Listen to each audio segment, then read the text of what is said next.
All righty, man. Let me leave out real quick. Leave out this studio real quick. What's good, everybody, man? Welcome back to another episode of the Daily Rundown, hosted by your boy Darrel Long, the Simp God. Today we have a lot of topics. We're talking about Corey Holcomb, Anton Daniels, and the lead attorney, and Oshay Duke Jackson, and the Joe Budden Podcast, and JustPearlyThings, and Jasmine Crockett. Tariq Nasheed goes back and forth with Deante about this FBA versus ICE stuff. And you got Bill Gates and Melinda Gates versus Jeffrey Epstein. You got the whole letter from Nancy Guthrie. Is that how her name is pronounced? Nancy Guthrie. And of course, again, I am the host, Darrel Long. You feel me? We up. Let's grind. And a few of y'all done got me bugging. So let's start early with some of y'all. Let's go ahead and do some house cleaning right now.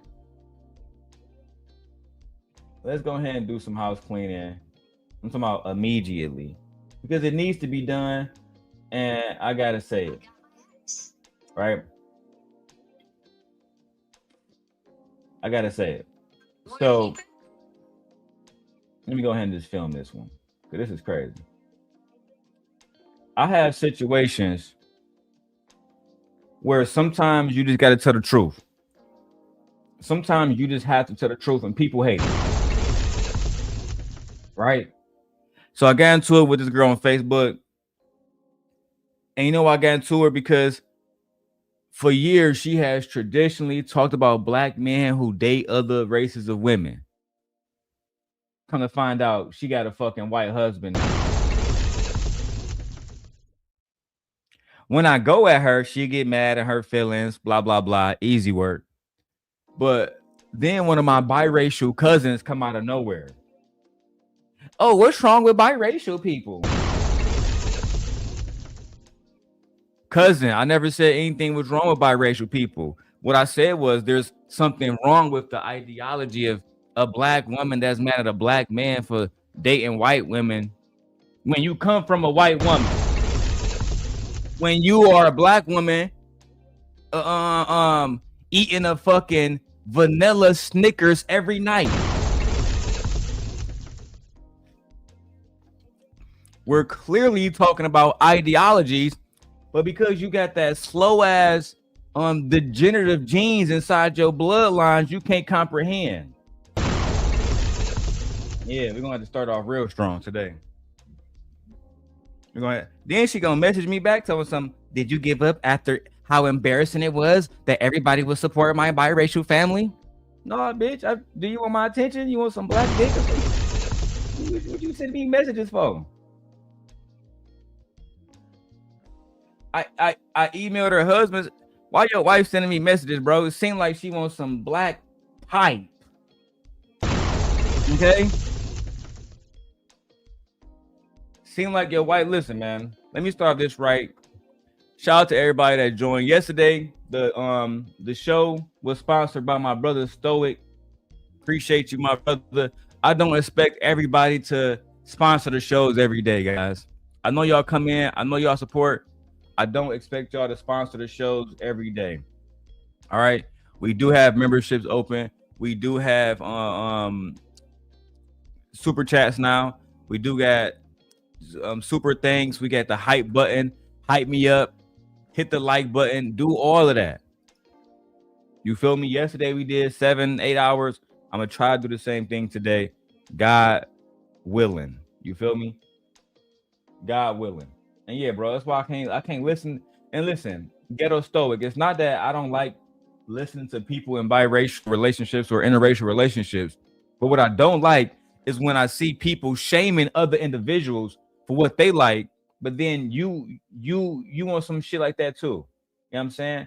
That was just on my mind, y'all, because I was going back and forth with my cousin on Facebook. I'm sorry. And I'm gonna keep it up there. If y'all want to go see it, go look at it. I sure the hell did. I'm standing on business in 2026. And then some of y'all people who think that y'all matter to me and y'all haven't even met my kids, you haven't supported my channel. Ghetto Stoic have supported this channel more than my cousin Amber, right? My cousin Amber got upset because I was talking about biracials and wanted to interject herself into the conversation. Well, Amber, let me tell you this, little cousin. Let me tell you this. I've never judged you for being biracial, but you've never also judged black men for dating women like your mother, who is a white woman. So stop interjecting yourself in shit that has nothing to do with y'all. Then maybe you will get married and not be a baby mama one day. All right? All right. Now that we got the housekeeping out the way, how's everybody's day? Yeah, shout out to Ghetto Stoic. Ghetto, bro. I was sending these people links and everything. They told me something. How can we support somebody who goes against biracial relationships? Bitch, you ain't never supported me. When was you coming to Central Michigan to support me? When have you ever supported me? Again, my brother Ghetto Stoic sponsored a show yesterday. That money goes to my family. That money goes to my kids. That money goes back to the stream. New microphones, new computers, new everything. How y'all think we got $150 microphone? Look, child, I'm about to lead y'all straight. How y'all think we got $150 mic arm and a $500? Bro, this is damn near $800 just to talk on this little mic right here. Y'all don't support shit. Again, shout out to Ghetto Stoic. Let me go look at my members real quick. Shout out to Ghetto Stoic. Shout out to Nay. Shout out to Trey. Shout out to AT2. I don't see Amber as one of my members. I don't see you as one of my members, baby cousin. So how the fuck you think you can come talk to me? You can't talk to me. You a blood relative, but we not family. Just make that shit clear.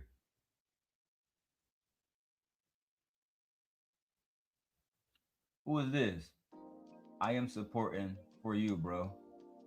Hey, you want to support whoever you are? Send a super chat. Show me. Just like Wishicall said. Ghetto Stoic said, put your money where your mouth is.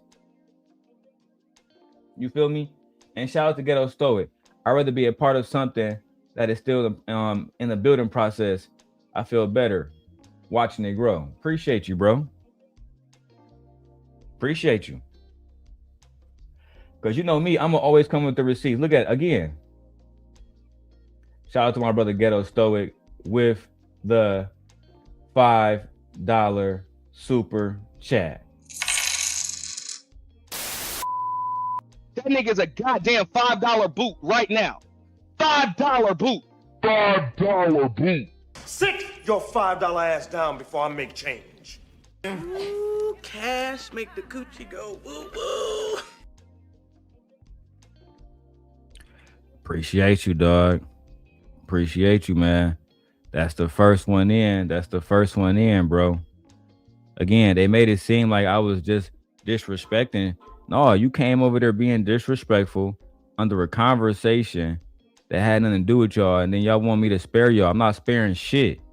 Nobody spared me. And I can really get into this. I can get into how my mother was treated by how y'all. When last time you saw my mother? Man, fuck out of here, bro. You ain't show my moms no love the last few years. I don't want to hear shit from you. Last time I saw your father, he was trying to check me and I had to let him know I'm too grown for you to check me now, little nigga. Let it be known. That's why I put names on that so it can get back to you. You feel me? Let's stop playing these games, dog. Y'all be sitting around here. On complete bullshit.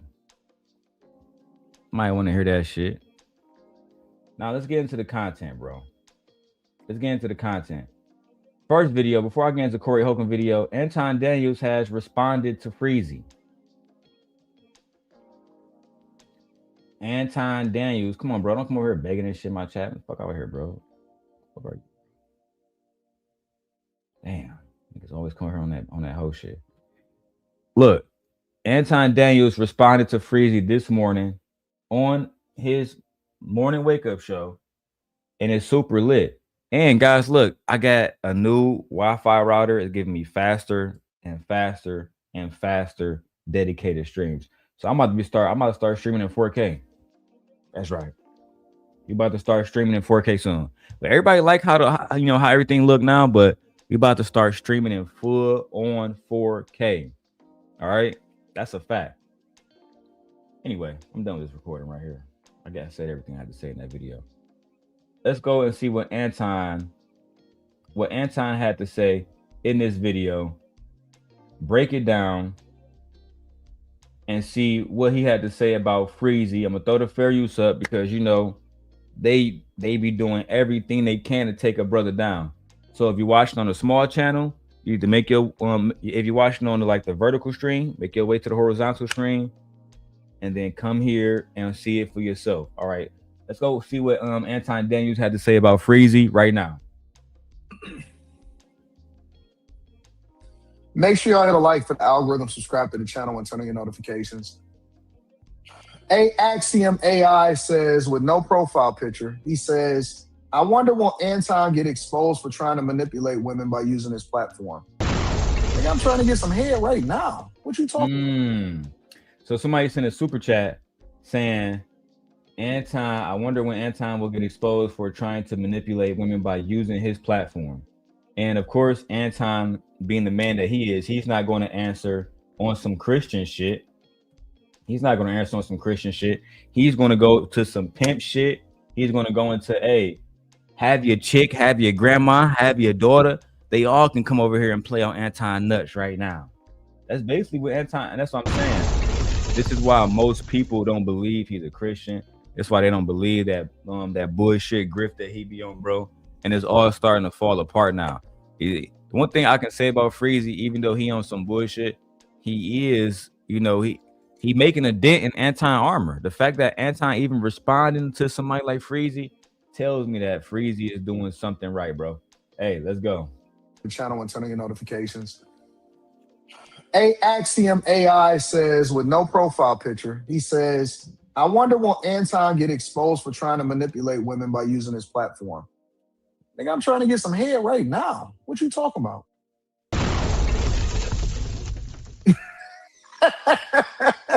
What?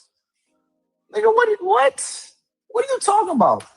I'm trying to get you to get your mama to come over here and put her head on my pillow.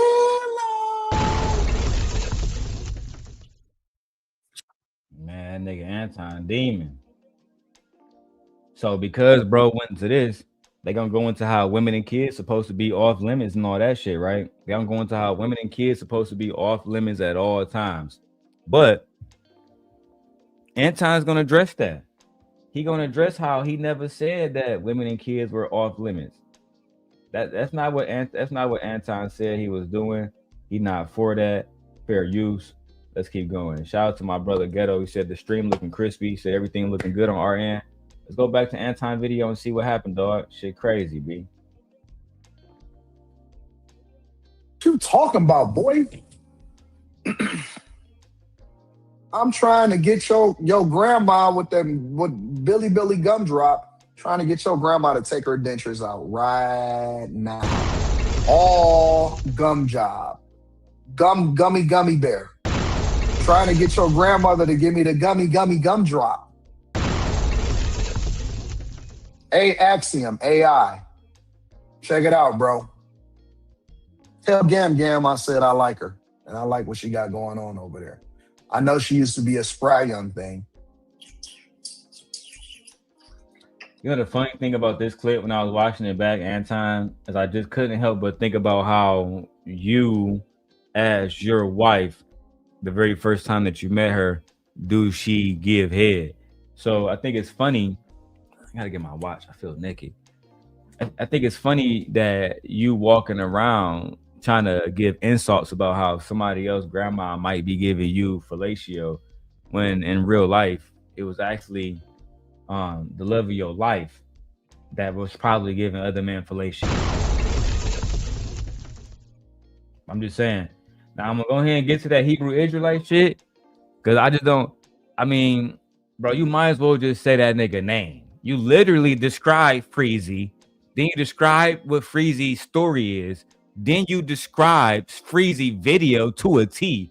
Man, the nigga made a video saying I was talking about Hebrew Israelite wives. Then he posted pictures that I didn't post off the internet and shit. Bro, just say you watched that nigga video. Bro, you a demon, dog. Let's keep going so I can hear this shit. Oh, and Freezy wants the timestamp. I don't got it because the shit's still live. But hey, let's go. They used to call her Billy Gumdrop back in the day. You know what I'm saying? I feel like that nigga nigga be protecting, bro. I feel like that nigga be calling his, like, your chick was undoubtedly giving head back in the day, B. What's good, Trey? My loyal knight.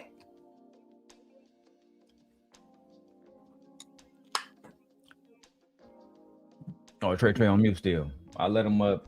Whenever he go off mute, he can come in and speak for himself. Shout out to, I don't know who that is, bro. Don't be coming in and dropping niggas' names in my chat that I don't know. Delete that shit.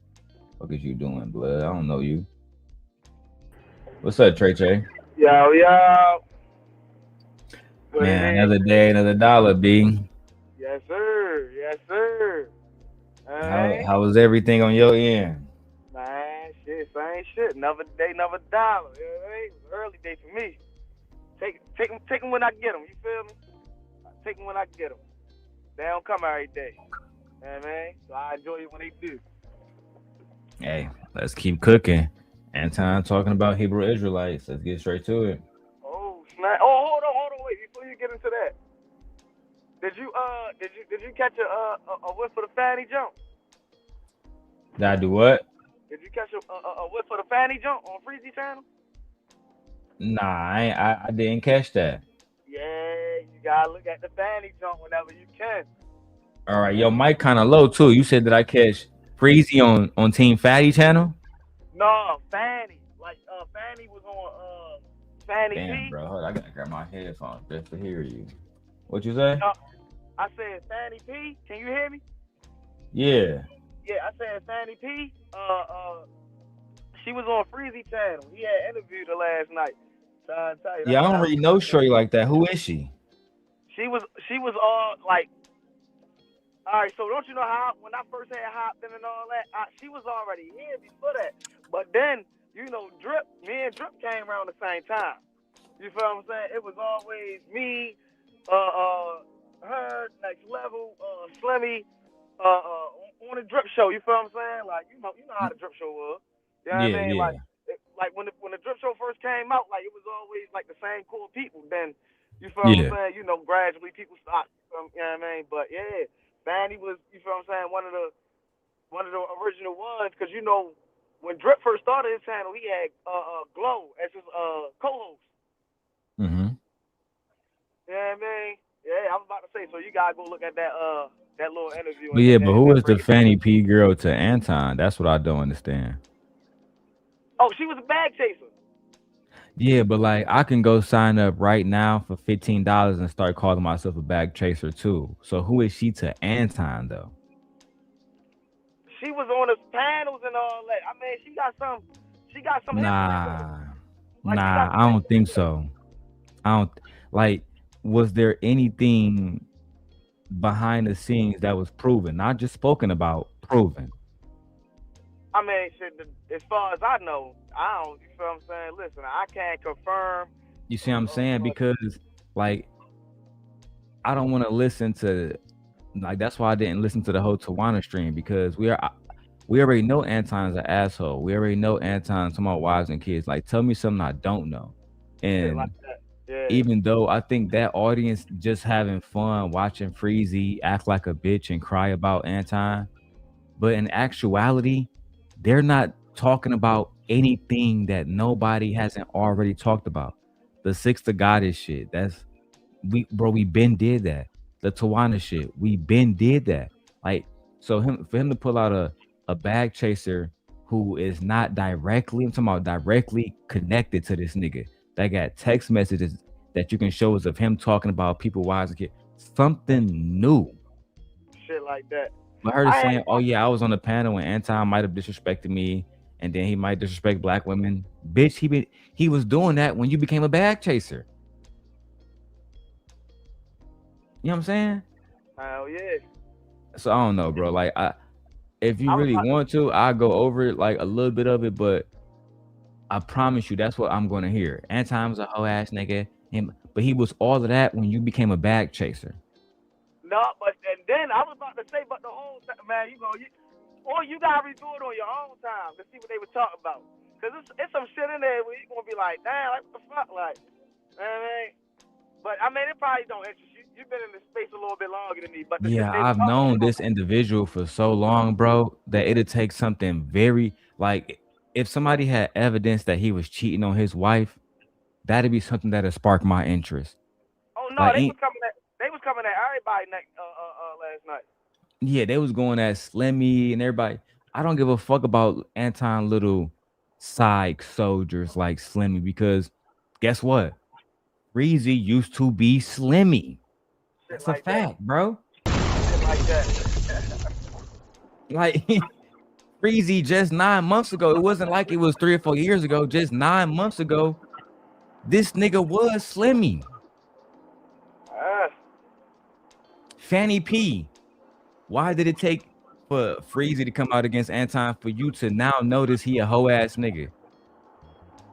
The fuck? And you, so I don't understand that. Why would I want to listen to an ex bag chaser? No, you was over there supporting Anton financially, mentally. You was part of the reason why Anton can get on there and say, man, I got 1,000 people support me. You were one of those motherfuckers. What made you see? I want to ask her that. What made you actually want to be a bag chaser? Were you not aware of Anton shitting on black women? Were you not aware of Anton's? Go ahead. She had said all that in the interview. As far as, when they were talking, she had said why she became a bag chaser and all that. Yeah. Like it was I wouldn't tell you to look at it if it wasn't interesting. You feel what I'm saying? Right. You know what I mean? Like, but yeah, it's definitely it's reviewable. But like I say, you probably would want to do it on your own time to get what you feel what I'm saying, get what you want or what you can out of it. You feel what I'm saying? Or if you can't get nothing out of it at all, you feel what I'm saying? That's your thing. But I mean, as far as what they were talking about, bro, they were talking about drip. They were talking about everybody, bro.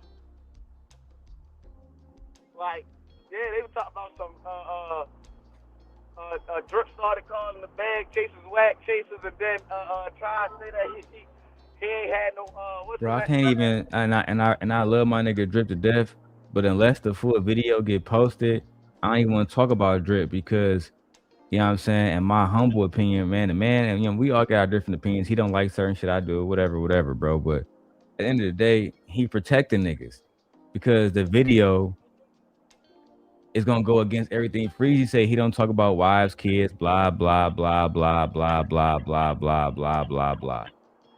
But Freezy was doing all of that shit that night. But if we keeping it 1,000, Freezy, why you won't go over the Izzy Band's content again and keep going over it? Keep hearing people say my name, bro. You was really upset that Anton didn't acknowledge you in the chat, and the fact that we skating around that shit is absolutely diabolical. Bro, that shit was wild to me, bro. I swear to. And then he tried to make it seem like it was something. I'm like, bro, no, bro, you said it right there. It was very clear, bro. You said because you didn't say my name, nigga.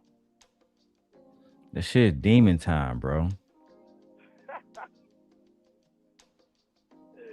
Yo, and then what was crazier, in that same interview, he said that he still was going on the bag chases and sending them super chats after that whole situation.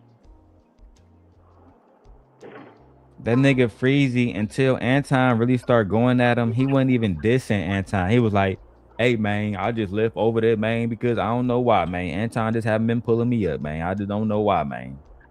Shit like that. He was even still supporting the nigga after that whole situation. I'm sitting over here like, man, stop it, bro. That's what I don't respect about it. I'm sitting over here like, bro, you wanted to be just like the nigga.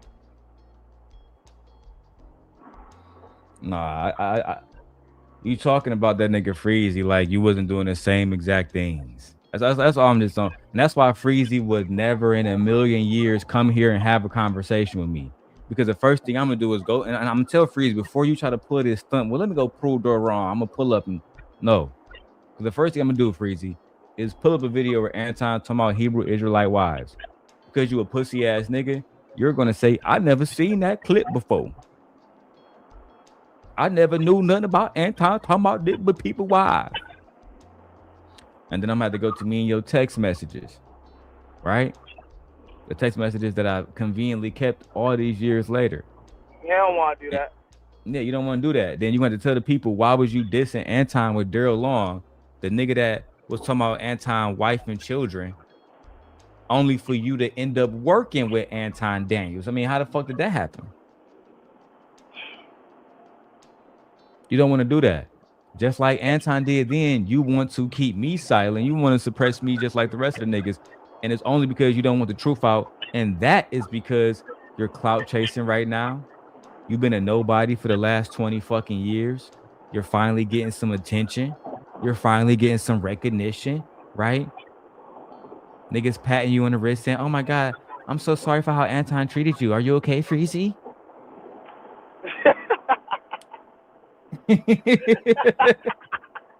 This shit crazy. That's how it is, though. I was about to say, and man, listen, man.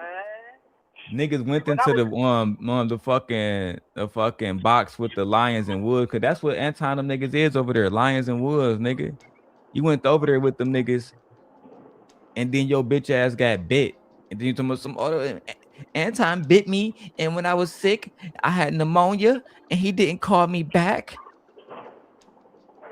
But then we got that nigga Drip on your on Sharon channel saying that when that nigga Freezy was sick, I was talking to that nigga all the time. So you had more than enough time to talk to niggas. Bro, my whole thing is how many times, like, people ain't even really thinking about it like this, bro. How many times in life were you sick, right? And then your people say, yeah, don't even call my phone. Don't call my phone until you get better. You feel what I'm saying? Like, I ain't going over there. You feel me? I don't get me sick. How many times you heard that? You feel what I'm saying? But that's your family too. Like, these are two 50-year-old mans. They have no contracts together, no nothing. These are like I always said, bro. Freezy was in love with Anton more than Anton was in love with Freezy. That's just the facts, bro. That nigga Freezy was in love with this nigga Anton, and Anton, he just saw Freezy as another nigga that popped up in the back to do videos with him. He never saw Freezy as an equal. That's why he never gave him a contract the way he gave Mika a contract. Right? He gave these other women a contract. Freezy, why didn't you have a contract? Oh, could it be because he never gave a fuck? That could be. I'm at a bad spot right now.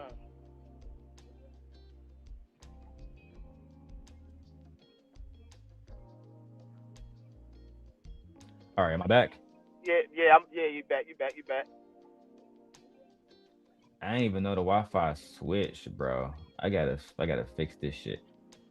It's updating. I hate when I get a new router. I got a new router and it's updating. Man, I hate that shit. Anyway, Freezy, you are the problem here, bro. I just want to make that very, very, very, very, very, very, very clear. You was talking to that nigga Drip while you was sick, crying that this nigga Anton didn't call you back, bro. It's the most feminist shit I've ever seen in my life. But let's go ahead and go back to when Anton responds to you and and give you some visibility, the visibility that you've been begging him for. Winter Fresh, Mac. Listen, Winter Fresh. All of y'all must be new to what we doing over here on Millionaire Morning Show. I have a sneaking suspicion that a lot of people must be new here. So now it's all a big deal. Oh my God, I can't believe Anton is going back and forth with the chat. The chat is a part of the show. No, give me 1 sec. I gotta switch back to my main Wi-Fi. Give me 1 second. It just got finished updating. It's a fucking problem.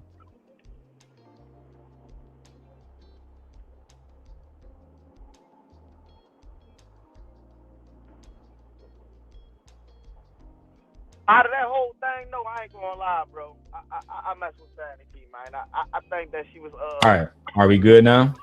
Yeah, we good. I was about to say, but out of that whole thing, out that interview for real, I ain't gonna lie. Like as far as Fanny P go, I ain't got no you feel what I'm saying, quarrels with Fanny P. Fanny P, you feel what I'm saying, she held it down. And man, she just stated her opinion about every goddamn body. That shit was crazy. You know, she was there the whole time throughout all the goddamn arguments and everything. She was damn near there every day. I might go tap in and watch it, bro, just to get some extra watch time hours and shit. You know what I'm saying? I like look, this is what I do. If y'all send me anything on this, whether it's $1, $10, whatever it is, then I'll go ahead and I'll do the reaction, bro. You feel me? It's just when it comes to because if somebody donate, I definitely honor a donator. It's just when it comes to that whole situation with them, I get sick and tired of niggas who wanted to use Anton but never actually like once they realized that they got everything they could out the situation or Anton dumped them, now it's come back to they acting like they me or something, like they was standing on business from the beginning. No, you wasn't. What you was doing was what was best for you from the beginning. You wasn't doing what was best for the black people. You was doing what was best for the black community. You was doing what was best for you. And then when it wasn't good for you, you know what I'm saying? What's the old saying? What's good for the goose is good for the gander. Shit like that. When it stopped being good for you, it wasn't good for you no more. You know what I mean? Shit like that. I don't like that shit, bro. Even if it's anti, you know what I'm saying, and I don't fuck with Buddy, it's still the principle. Shit like that. I was about to say, and that's the whole thing, right? Because I left immediately. You feel me? It wasn't no, you know what I mean? Because like I say, I came in this space on some old, you feel what I'm saying? Like my heart was broke, bro, torn to pieces, my nigga. Like, you know what I mean? Like I lost my cousin and a motherfucker I've been fucking with since I was 6 years old in the same year. My first cousin, you feel what I'm saying? Mind you, my father a twin. You feel what I'm saying? So you can just imagine how close we was. You know what I mean? I was, you feel what I'm saying, butt hurt when I came in this motherfucking space. Man, when that nigga had pulled me up on the screen talking about something, because I said, fuck the police, I said, oh, nah, I can't be around here. I said, this nigga straight, that's a phony ass. How the fuck you claim, oh, yeah, you from Detroit, but if a motherfucker say, fuck the police, you try to drag him. I don't understand it. I think that a lot of niggas like Anton, bro. You know what I'm saying? They got these fucking personality orders. You know what I'm saying? Because Anton, he the type of dude that if I'm being perfectly frank, he be over here I think he be recruiting niggas like Freezy, niggas who are fans. And then he do this purposely, knowing that they gonna have a little temper transfer. Sometimes I don't know with this nigga, bro, because he had to know Freezy was over there with us. His bro used to be in the chat. He used to be on Lucky videos. When I pop up, I got a whole video where it was me, Lucky, Freezy, and that was after me and her fell out. You know what I'm saying? So I just don't understand. I think Time Dog, you must got some weak advisors around you that's allowing you to be sentimental when you need to focus on business and stop letting certain people into your crew. If Freezy haven't taught you that, I don't know what will. I just don't. You real talk, nigga. But anyway, let's go. Yeah, I was about to say, let's get to the when I send you this though, I don't want you to review it right now. I want you to, you feel what I'm saying, watch it, then review it. You feel what I'm saying? Chop it up and screw it up and shit like that. You know what I mean? All right, so you don't want to do a live reaction to it. You just want me to tap into it. Type shit, yeah. All right. All right, I definitely give it a watch. Like I said, I ain't even watched the full Tawana shit because I was there for her with her bullshit, bro. And we like in that situation, I was emotionally attached to her. We was good friends, at least good friends enough that she would tell me about her infidelities before she told her fucking husband.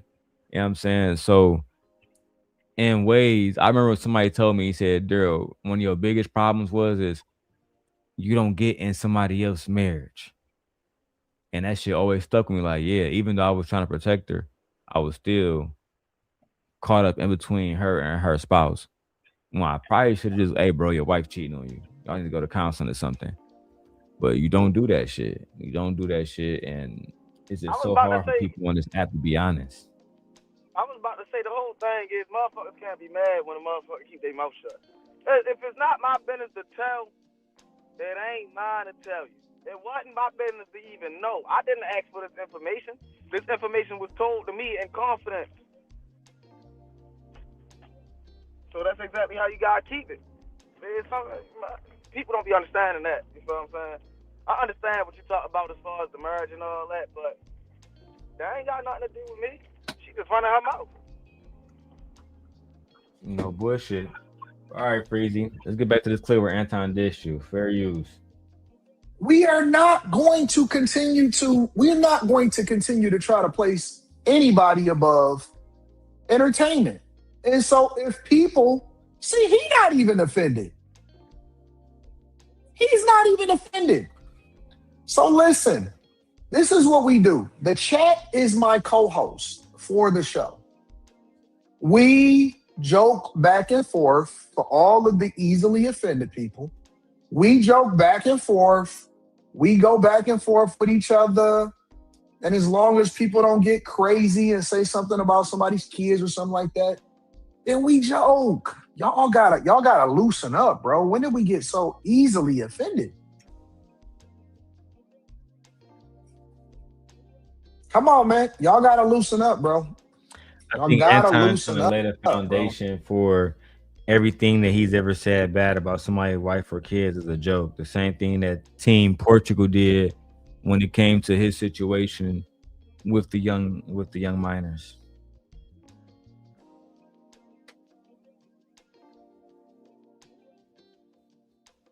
Anyway, let's keep going.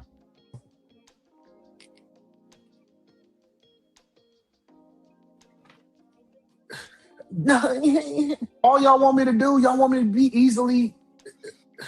No.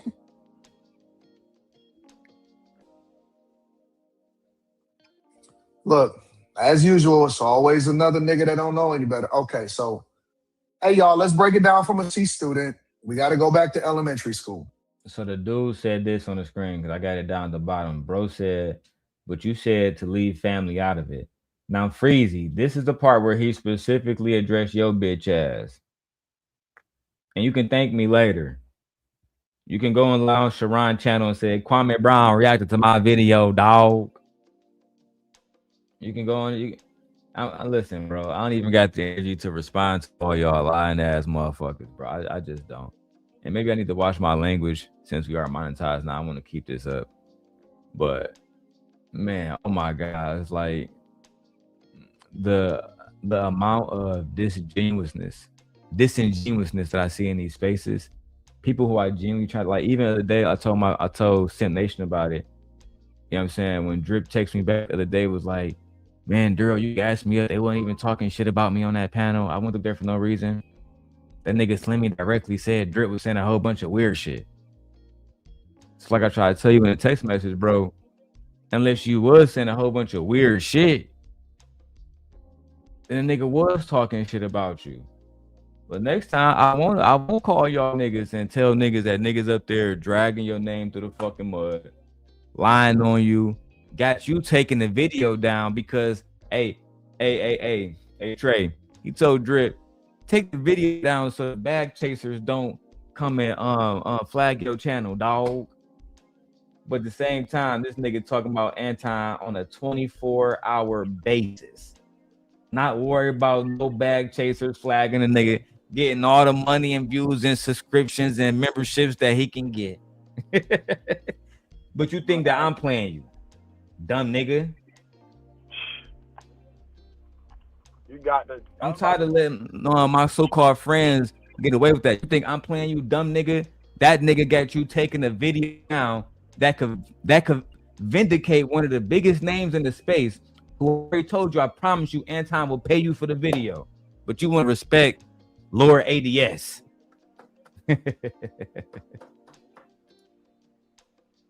Shit is goofy, bro. You need to get paid, bro. I ain't gonna lie, bro. That shit be pissing me off. I ain't gonna lie.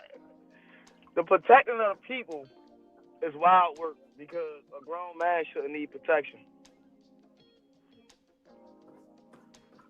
My thing is they done took bro channel, made bro take a video down and all type of shit. Why? Out of so-called respect, this is a business.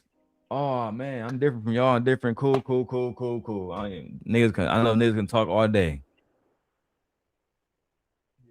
What was really happening is niggas don't want to be exposed that y'all do the same thing that I was doing, talking about niggas' wives, talking about niggas' looks, talking about how Anton a hoe, and now some of y'all niggas might potentially get a chance to work with niggas in the future. Don't want to fuck that up. Yeah, that should be bullshit. I ain't gonna lie to you. If something that I do affects something that you know what I'm saying, something that I do right now affect how somebody think about me in the future, so be it. It is what it is. Like, it ain't gonna stop nothing. You feel me? It's not gonna stop anything. If you really want, you feel what I'm saying, take yourself to that next level or do that, you feel what I'm saying, it's gonna happen. One way or another. Everybody not gonna like what you say, especially when you get a platform where you got hella people looking at you. Everybody not gonna like it. That's, you feel what I'm saying? I already know everybody don't like me, bro. I hit up so many of these niggas and gave them opportunities to be a part of the show. You know, they told me, nah, man, it's too risky for me. All right. I'm only extending my hand out one time to you niggas. And I do mean that. One time. I already done caught up and surpassed 85% of y'all niggas in the space already, low key. Bruh, I was just about to say something to you about that. I said, bro, I ain't never seen nobody get monetized as fast as you. Ever. That joint happened, bro. You came on here, bro. That joint, you was monetizing like 2-3 weeks. Next month, Daily Rundown be monetized. That's a fact. Month after that, Jilly Koi K be monetized. That's a fact. And a month after that, I'm gonna put in work for the baby channel where I post all the clips. Then I'm focusing on the tech channel that because YouTube, I had so many channels back in the day that got taken down. YouTube allowed me to bring them all back. So I don't have nothing to do with them. Some of them are just sitting idly. All of them will be profitable. You heard it here first. And shout out to Anton Daniels. We was able to use his name over the last month and a half and garner 500 subscribers.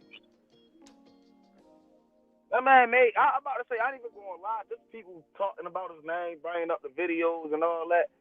He made some money off of that, off of YouTube alone. Man. And my channel been doing very well because I have a history with Anton Daniels. You know what I'm saying? I'm not like Freezy. Everybody who know me know I've been talking about that nigga since almost like the beginning of my YouTube history. I wasn't like Freezy. I wasn't trying to, hey man, welcome to the Anton Daniels show. I'm the co-host, Freezy. I'm not like that, bro. I tried to tell Buddy that a long time ago. I can get money offline. When y'all forced me, when y'all took my channels away, basically brought Sin Nation down for a year and a half. I came out of that shit with a brand new truck. Some of y'all niggas still surprised. Y'all gotta stop playing, man. I'm the same guy. You can try to throw me into the fucking jungle. I'm just gonna come out of there with a mink. You feel me? And a whole bunch of food and a whole bunch of fruit and a baddie too, nigga. And a pet lion. Better stop it. When I say pet lion, it's probably your chick, nigga. Like, bro, ask that nigga truth is never favored, bro. Stop playing with me.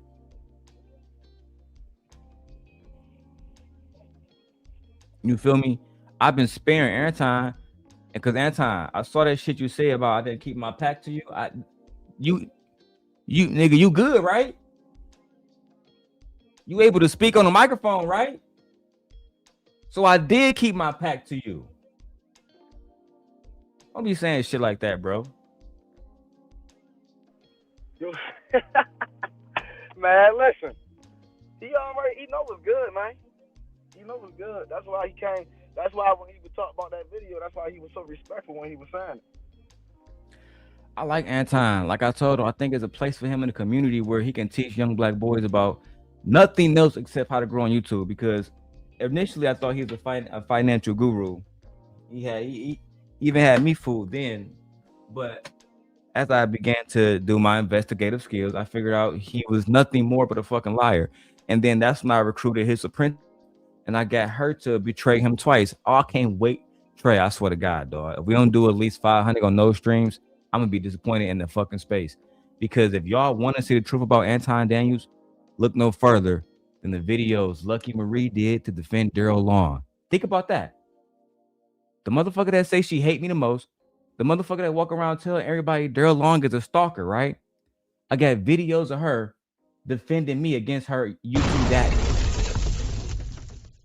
Shit like that. Bro, I can't wait to bust those open. I was about to say, you got slow roll. Take your time with it. You know what I mean? Ain't no rush. It ain't no rush. Oh yeah, I'm waiting till I get to at least 1,000 subscribers. When I get to 1,000 subscribers, I'm at 830 now. When I get to 1,000, that's when I'm gonna push those open. Because as of right now, the videos I'm doing about Anton, it's not gaining a new audience like it was before. I gained 500 people. Those people are pretty much here now watching me talk about Anton. In order to get another 100, another 500, it has to be a new topic. You know what I'm saying? I've been doing this for so long. You can't, like Anton was right. You can't ride one wave like Freezy doing. Nah. And truth be told, to Freezy credit, Freezy didn't build his channel talking about Anton Daniels. I will give Freezy that credit. Not fully. He did. Not fully. That he did a video about a year ago talking about them breaking up and shit. But after that, he was very consistent on a lot of this regular topics.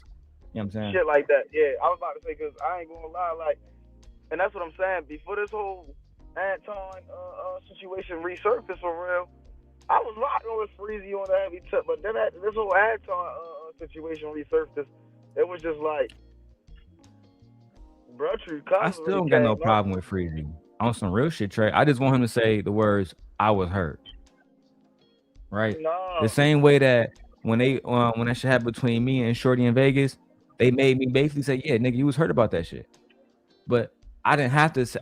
Nobody had to force me, nigga. I was genuinely hurt. That was just the truth. Shit like that. No, but what be fucking my head up is motherfuckers always say that they here for the community, they here for the people, whatever. Bro, you can't never forget about the little guy. No, and that's just how. I mean, you could to your own detriment. Yeah, I mean, that's what I'm saying, right? And that's where I'm getting, you feel what I'm saying, confused. That like as far as like that's why it's like, man, I can't rock with that. You feel what I'm saying? Like, hell no. Because you show it to me once. I got the, you feel what I'm saying? I can only believe that you will do it again. Type shit. I understand that. I need to go get something real quick out of my room. Let me go into this video. Let's keep going. Wood says you the one that said leave family out of it. Yes, in real life, nigga. What we do here is the equivalent of your mama joke. Your mama so fat or whatever. Your mama this, y'all don't, okay, did we get so brain fried to where we don't know the difference between doing a general joke and actually attacking people in real life? Nigga, he don't even have a profile picture. How will we know what this nigga look like? But this is the thing though, Time Dog. Corey Holcomb didn't attack your daughter in real life. Now, somebody else gonna say this, and he will address that whole point that, well, Corey didn't attack your daughter in real life. But this is the thing though.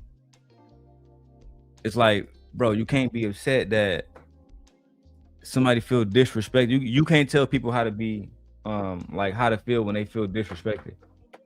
People feel like you be on some disrespectful shit when you continuously talking about people, wives, and families almost on a daily fucking basis, dog. No cap. Yeah, I was about to say he do that shit so often it's ridiculous. They try drag my man Corey down the road like he was goddamn Vaughn talking about somebody's no, he went at a nigga who went at him. And it is what it is. Like my man say, he said it get ugly, man. Mamas and everybody might get involved, man. You know how I go, man. You step up over here. That's why you, you put yourself in that goddamn situation. Everybody that you associated with can get hurt. Or at least get their feelings hurt. Shit like that. You know what I'm saying? That's just the facts, bro. And that's where that's when you gotta learn to just fall the fuck back. I gotta charge my mouse just died on me. On my other computer. Let's keep going, man. Got too much shit going on. I should have charged this mouse last night. Let's get it. How do we even know who this nigga mama is? That's the thing that's so interesting about when people say, well, you talked about the Hebrew. Here we go. Nigga, here we go. Here we go, Freezy. This your part. Nigga mama is. That's the thing that's so interesting about when people say, well, you talked about the Hebrew. Nigga, that was an edited clip where somebody threw some pictures that they found on the internet. Nigga, I'm talking in general and I'm joking. I was laughing and joking about some Hebrew Israelites that I had ran into in real life when we was walking down the street in downtown Detroit and they was preaching. And so they started making videos about me and they started posting it to the internet. And so I just started joking and cracking jokes back on them. And I said, man, y'all niggas don't be having no money. Your kids probably be dusty and all of this other stuff. Y'all need to get y'all money up and all of this, so on and so forth. Don't nobody know what these niggas ain't. Nobody put their people on the internet. But of course, because people are trying to justify anything that they can in order to justify liking somebody else or disliking somebody else, people want to try to manipulate it to be something that it's not. Damn. And by people, he mean you, Freezy. Clearly. He mean you. You can't make this shit up, bro. What's your thoughts about this, Trey? About that nigga Anton basically saying, hey, bro, what the fuck this nigga talking about? I ain't never did none of that shit. That shit wild. I think that shit wild as well, low-key. Super wild. I don't know, bro. I just feel like them niggas need to relax. That nigga Anton, you know what you did. You hurt that nigga Freezy feelings, bro. It's over. There's no ifs and buts about it. That nigga Freezy is butthurt, bro. I'm talking about butthurt. I don't even know how to explain it sometimes, how that nigga be feeling, bro. I don't understand. I did a show with a nigga that betrayed Chicago Rilla, betrayed his own people. I don't understand it, bro. I don't know, man. Y'all choose to be around these niggas. Y'all choose to be in their vicinity. And then when they betray y'all, you cry about it. And then y'all all click up together on some hoe shit. You can't make this shit up, bro. I wish I could. Let me keep going, man. I gotta rearrange my fucking displays. Oh my God. Where's the video at? Sorry, y'all. We got too much shit going on.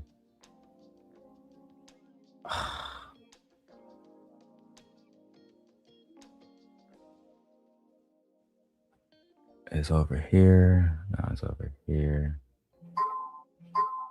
What the fuck? All right, let me come back over here for now. Let me turn this shit off.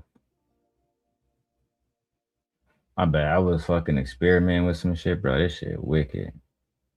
Let me turn it. Give me 1 second, guys.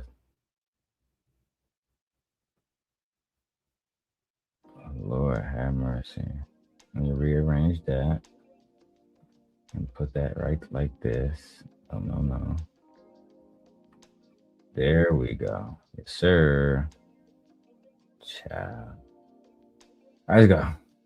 So then they take what you say and then they throw in some extra pictures and they throw it on there and say, look what you was talking about. Shut the fuck. Look, niggas is so weak. They so weak. People are so weak. And it's amazing to me that we have to explain the difference between somebody intentionally going after a real person versus cracking jokes on the internet. Nah, Anton, you trying to walk that shit back.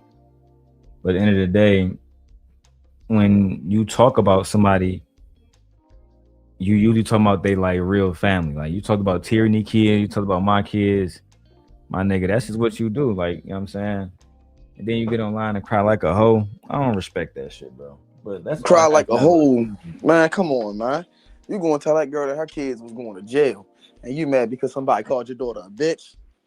The fuck out of here, man. Them two things don't even equate. Females get called bitches all the time, even when they young. And never complain.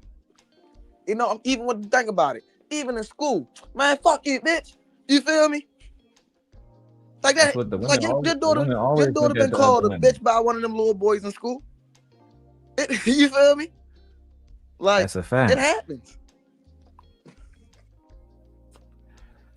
That's a super fact. What's up, Asia?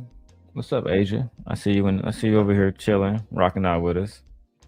Listen, we just trying to keep building the platform and doing things the right way. You feel me? Producing great content and hopefully content that you guys enjoy.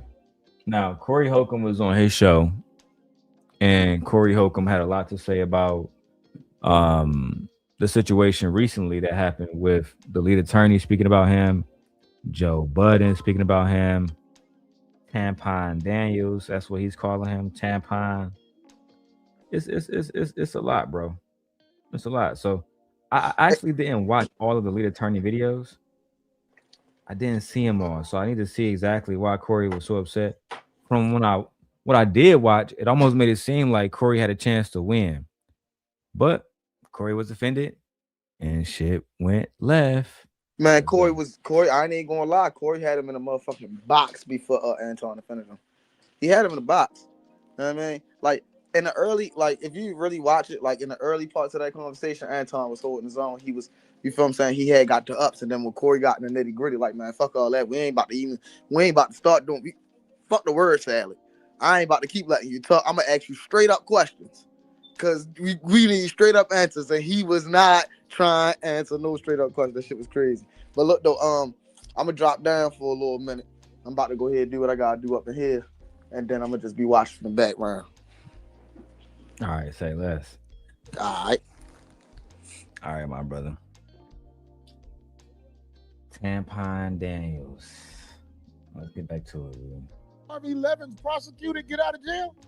I'm not sure. I don't know his history. Because I think this goes federal once I get to showing the evidence I have.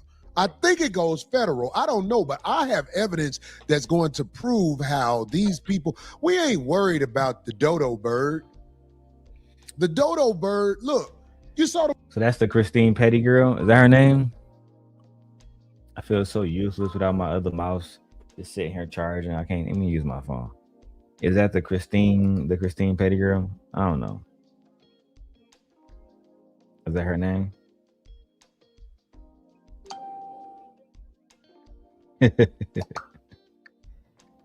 Oh my God. This girl's still going back and forth with me on Facebook, y'all. Anyway, let's stay focused on the topic. Corey Holcomb had a lawsuit with a young lady. It's everywhere now on TMZ, where she is making allegations that he assaulted her, blah, blah, blah, blah, blah. I've seen multiple different breakdowns of this. I'll talk about that in a second. I want to go straight to the lead attorney and Tampon Daniels shit. Movie Trading Places. I remember it, but it's early 80s, so. Man, this movie Trading Places, these rich people said, oh, look at that poor guy. He's on the street. And then they had one guy who was rich and doing well. That's what happened to me. Trading Places, they grabbed a meth head off the street and turned that person into a victim and good guy and made a man who has been in the community for all these years into a woman beater. So what I'm saying to you is this, man. It's way more going on than some man hit a girl type stuff. So yeah, on some real shit. Corey, let me address that to you, Corey. Let me address that to you. They're going to say whatever the fuck they want to say. We've been saying Anton beat women for years. Anton literally got on stage. We got a clip of him saying, "I stump her titties out." He's telling you that what he would do. But listen, you know what they're going to say? Have he done it? Yeah, okay, yeah. He said he would do A, B, C, and D, but did he? Do you have any proof? Bro, you got people that's going to defend you, and you got people that's going to defend him. You got to see where the cars land. Unfortunately, that's how this life shit work. They don't care about none of that. They got the video. They're going to weaponize it to the best of their ability. And I believe, I can't prove this, but I believe, that, they might be working together. They got good reason to, because Anton is soft. He know he can never put his hands on you. So he going to say, hit him where it hurts. His fucking pockets, his money. And then he going to do everything he can to avoid you ever seeing you ever again. He don't want that problem, bro. Trust me. He not that guy.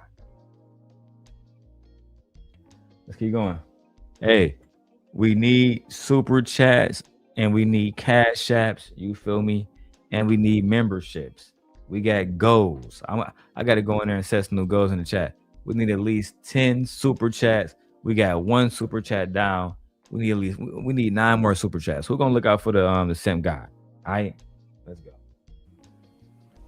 It's way more going on. My voice on this internet, they don't like that.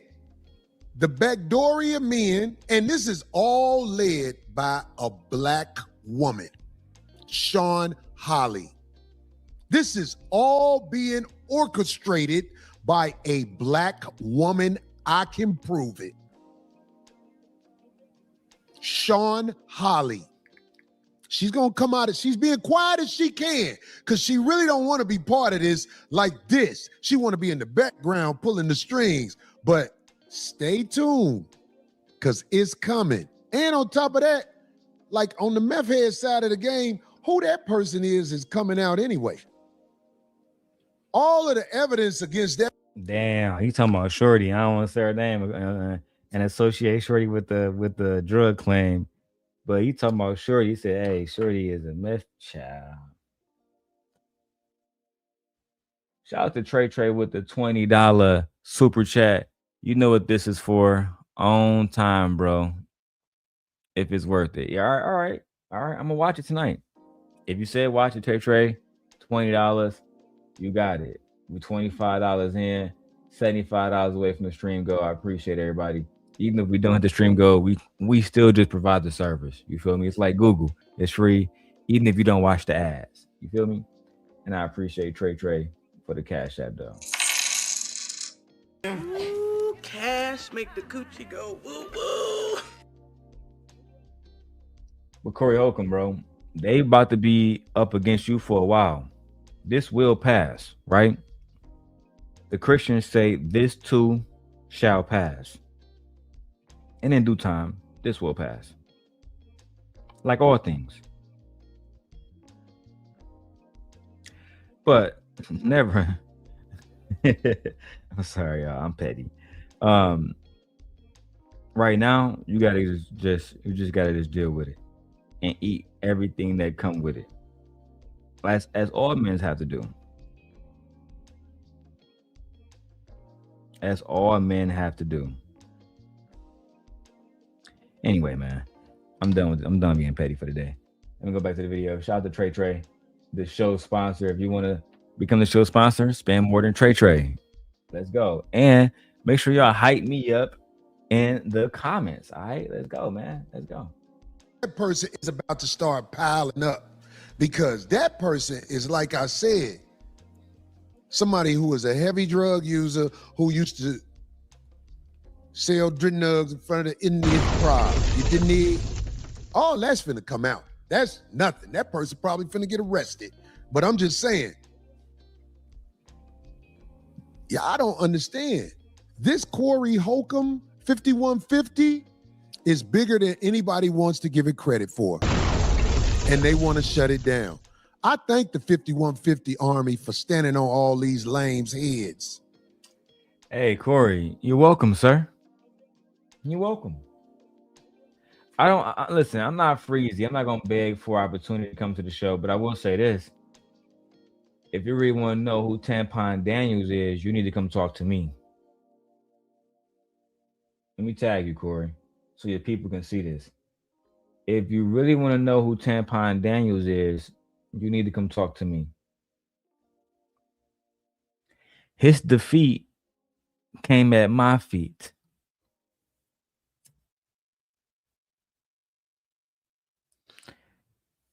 Well, we can break that down when your people reach out to me. Shout out to the truck and trader. Want to get started in trucking and trading and investing? Subscribe.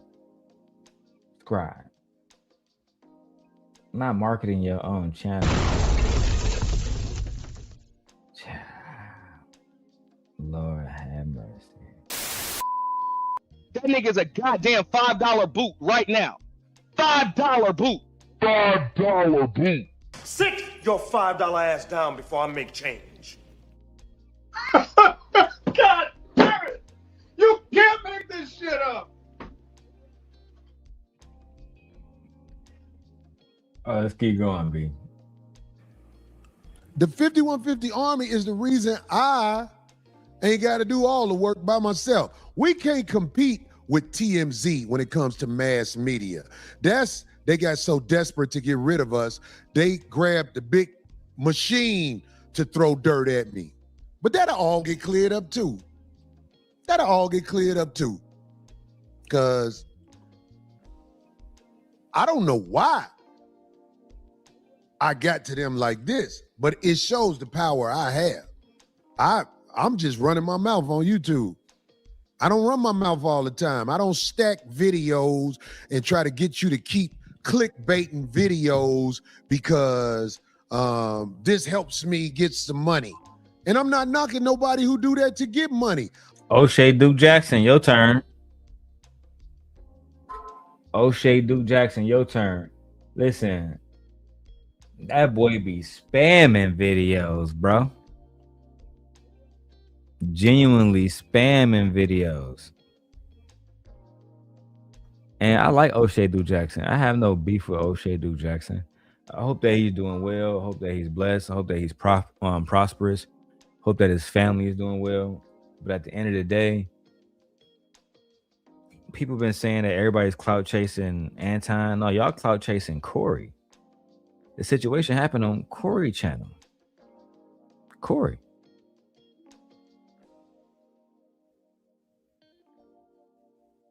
Whole family fine. Lord have mercy. Anyway, let's keep going, man. Shout out to, well, we got 45 people watching on all platforms altogether. We need at least 200 people watching. So we need to listen. This is how we make that happen. Share the video out, right? I know all my haters. Like, I see people watching my videos. I have 6,000 views. What do y'all think these people are? Cloud watching, then they go watch Free Channel and talk and tell him everything that they saw here so he can react to it. This shit get exhausting. But anyway, man, let's go. But some of y'all got a lot of editing to do, and I'm getting all my work done and the reactions done. Anybody want to come up, I'm gonna drop the link right now, and you are welcome. If I rock with you, and if you can have your camera on and your microphone good, that'd be best. All right, let's go. Even respectful with it. And my name and likeness, I told people, you know, I get a 5150 show to the game. I get us to the game, but that's got to come to a halt because it's this one African scammer.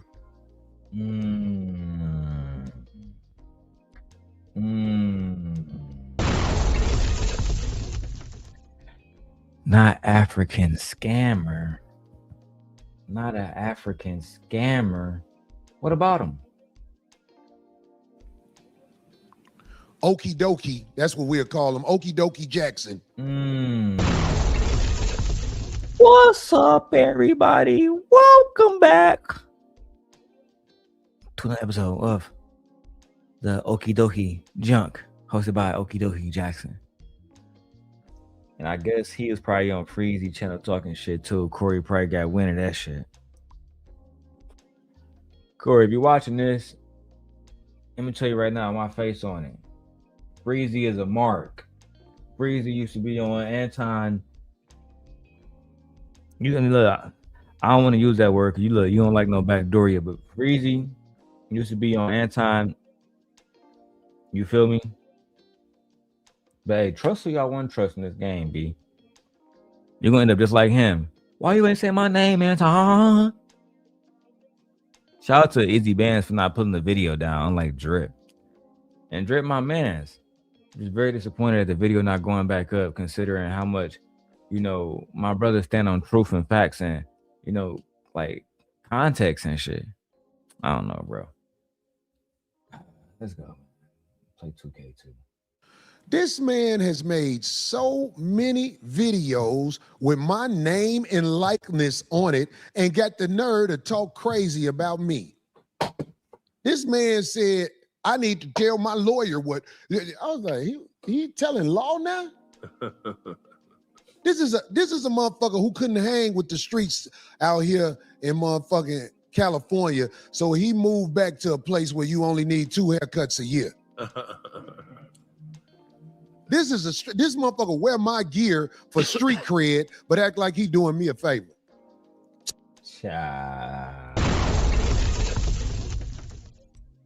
Oshay, you gotta respond. We know you see this shit. We know you see it. You gotta absolutely respond, man.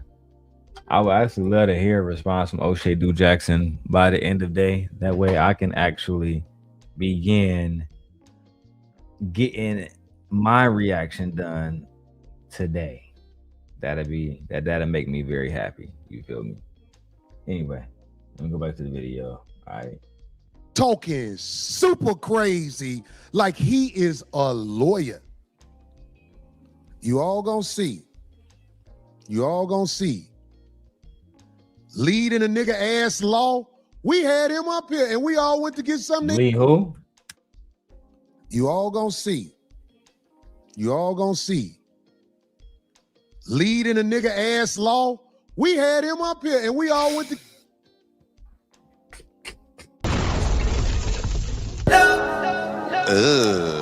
Wow. Bro, you on demon time talking about some leading somebody ass into a man law. That's diabolical, bro.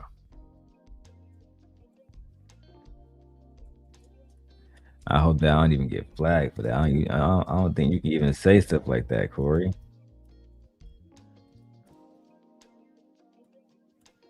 Jesus Christ. But at the end of the day, he's talking about the lead attorney. Everybody.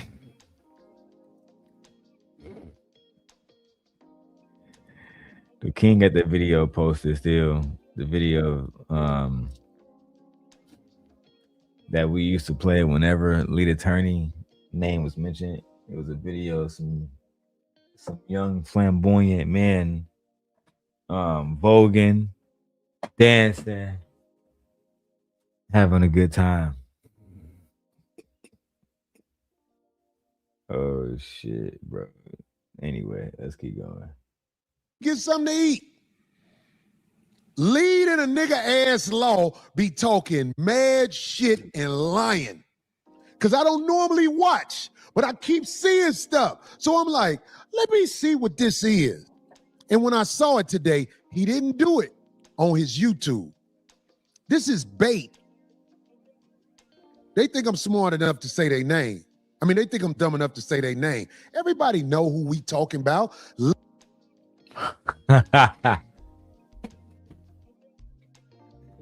Go ahead. What's your nickname for bro? Say it again. This is bait. They think I'm smart enough to say their name. I mean, they think I'm dumb enough to say their name. Everybody know who we talking about. Lead in a nigga ass law is part of the crew to come at a nigga.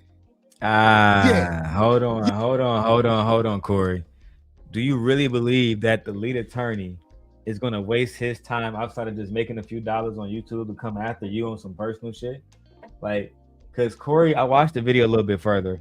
Corey's gonna go into how he believes that in his mind, that attorney is actually coming after him. Do y'all believe it?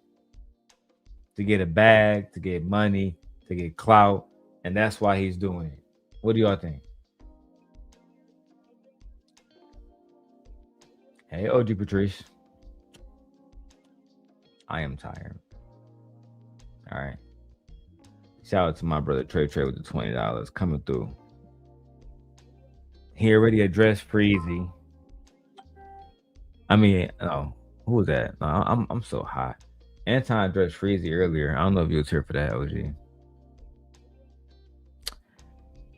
Oh my God, this girl keep responding to me.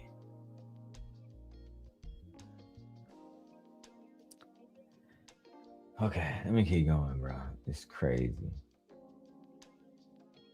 Nah, Lee got paper. Yes, I'm saying, bro, Stoic. I don't think Lee really gonna be on some like vengeful shit. I don't think he a vengeful type person. I just don't think that. I think that if anything, he might be petty. He probably respond to that shit, but I don't see lead attorney being the kind of guy that's gonna come after Corey Holcomb for no reason. Hey.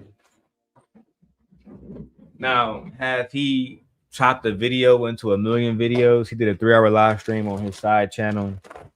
And did he chop the videos up into 1 million different videos? Yes, he did. Yes, he did do that. That is true. Y'all, I'm gonna drop my iPad.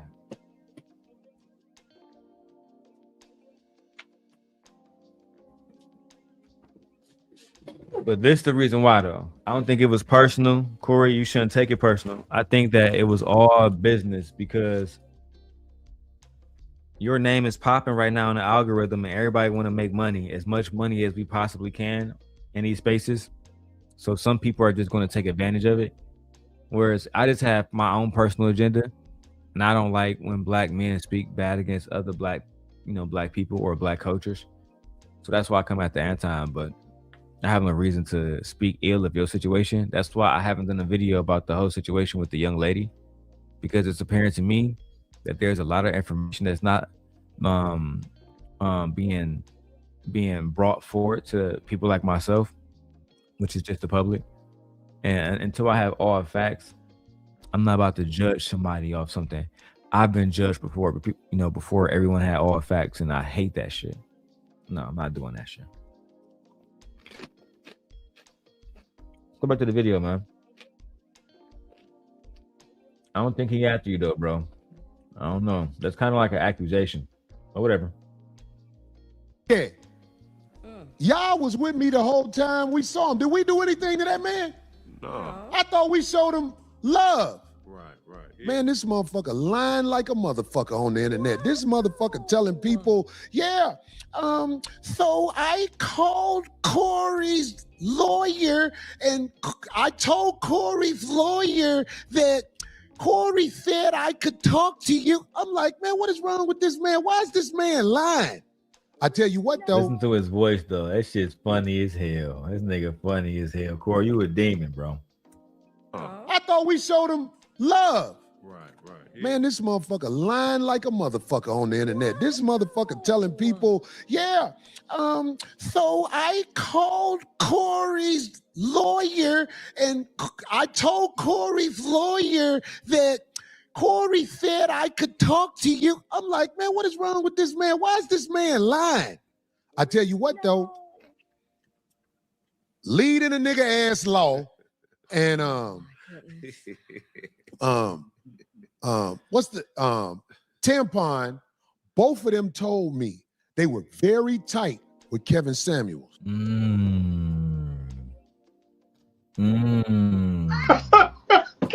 damn it!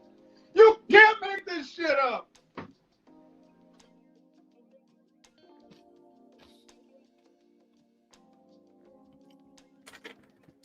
I don't really have too much commentary because I'm blown as hell. And I'm just really enjoying this commentary. I really am. Like, dog, I don't want to like repeat the homophobic nickname that he didn't attach to Cuz, but we all been saying it. We used to call him the lady attorney. Yeah. The lady attorney. You know what? Let's keep going. Now, I think Kevin Samuels was one of the great philosophizers when it comes to talking to women in the history of the game. But I also thought he was moist, and I'm known for saying that. Man. We said that nigga, you know what? We said Kevin was moist too. I understand, fellas, the urge. Yeah, bro. See, Corey's starting to wake up. He's starting to wake up and realize they all in a little cabal together. They whole little gang. Fucking weird, to be honest. But I also thought he was moist, and I'm known for saying that. Man, these dudes in this moist army is after me. Leading the nigga ass law. Okie dokie Jackson. Tampon. They mad. When I saw leading the nigga ass law trying to act like we did something wrong by making the joke about the picture with Cool Mo D or whatever, you know what I'm saying? I was like, this motherfucker is really doing this shit? Hey, bro. Think about this. I won't even mention little homie. I won't even mention bro daughter no more. If I was Corey, because the more you do that shit, the more, in my opinion, they gonna have a case where they can say over and over and over again, Corey kept bringing up this, a child. I think you should just play it smooth. The one thing I've learned is the streets is done. The streets not what it used to be no more. You can't go, you know what I'm saying? You can't go course correct situations like this the way men used to back in the day. And play it real smooth, because these individuals like Anton Daniels, you want to call them O Jackson, whatever. And who what's the other one name? I don't want to say that, but the lady attorney, these people will really use the white system to pretty much bring you down. That's what they're going to try to do right now. The video being released magically around the same time where you get into it with, Tampon, to me, that's crazy. Be careful, bro. They got a target on you. They want to make an example out of you. They want you to lose everything. That's a fact. They want Corey Holcomb to lose everything. I'm not here for that. And I'm going to pay for Corey Holcomb. Real talk. Because I can see them coming for his channel, trying to make it seem like, and then soon, let's say if they succeed, they're not going to be humble. They're going to be, yeah, we got him. That's what happened when you fuck with us. Bag chasers. I'm telling you. You'll see. You'll see, man. Give it time. We'll see how the pendulum swings. And I was like, okay. Let me tell you something. Tampon's offspring has won all kinds of medals according to what Tampon said. This is not a nobody.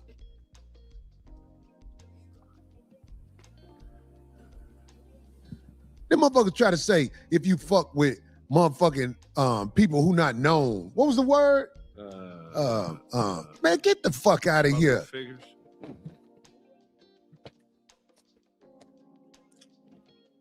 So I saw a little bit of Elite Attorney videos. I saw the whole live stream, but I was in, I was in and out of my truck working. The lead attorney argued. Leading a nigga ass law. Damn. Hold on, bro.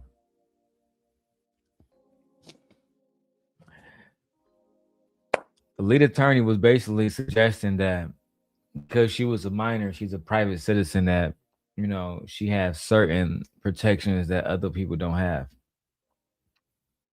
But Anton made it clear that she was a public citizen because she had won all these medals in a public setting, probably on TV, doing photo shoots, etc., etc. I think Corey not gonna have no problems with the lawsuit. I think Corey is gonna have an issue with his reputation and how people look at him.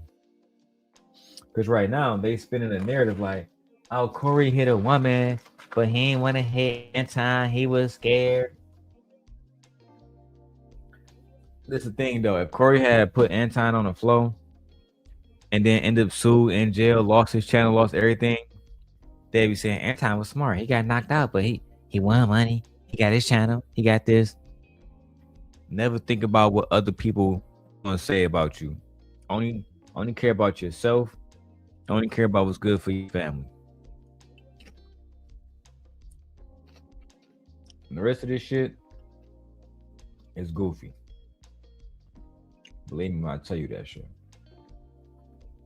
Tampon, Okie Dokie. Okie Dokie makes so many videos with my face, name, and likeness on it. It's finna come to an end. Enjoy it while you can. I've done things to put an end to it. To use Corey Holcomb's name and likeness like that, it's gonna cost you real soon. It's a few ways they do this to us as YouTubers. They put in cease and desist, right? They put a cease and desist in and put a copyright claim or a community guideline strike, right? Or they flag you for bullying, something like that. I'm interested in seeing how this is about to shape. Like, listen, Corey, I ain't gonna lie. I don't like that shit. This is America. Everybody should be able to speak freely. If they are critiquing you 1,000 times a day, you are a public figure. You should be able to deal with that. That's just my opinion. And I'm hoping I'm on your side. I'm hoping you win. But taking that position, that you would take another black man money away or limit his reach, his voice purposely. I don't know. I can't be a part of that. I don't support that.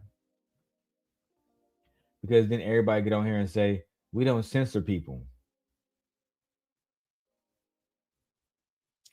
Child. Shaky Breaky doing $2 F-bombs. Oh my God. This nigga at an all-time low. Listen, man. Shout out to Trey with his $20.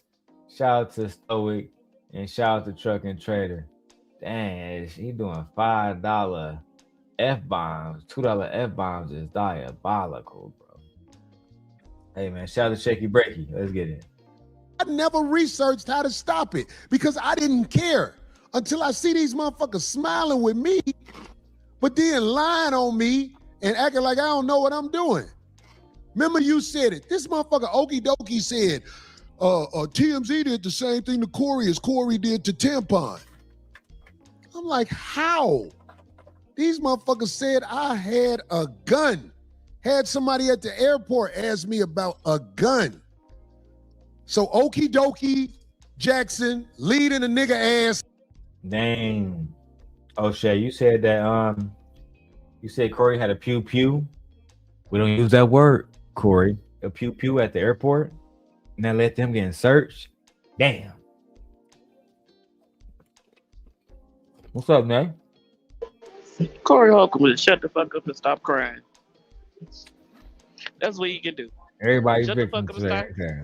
I was like, you a victim all of a sudden. You've been lying and talking shit about people that you barely even knew and shit. And now that the heat is on your ass because we see that you a dumb nigga, being a dumb nigga. Now you want to sit and say, "Oh my God, they're lying on me." Oh my God, wait, I didn't have a pew pew. Boy, shut up. Shut your ass up. I had to come up here and say that because I'm like the court. I'm interested to see that court case when it come out because everybody gonna cover that. He think his face. He think that he's like his name is in the media now. Boy, this just the beginning. I'm like, nigga, you on the public platform. This is not a private platform.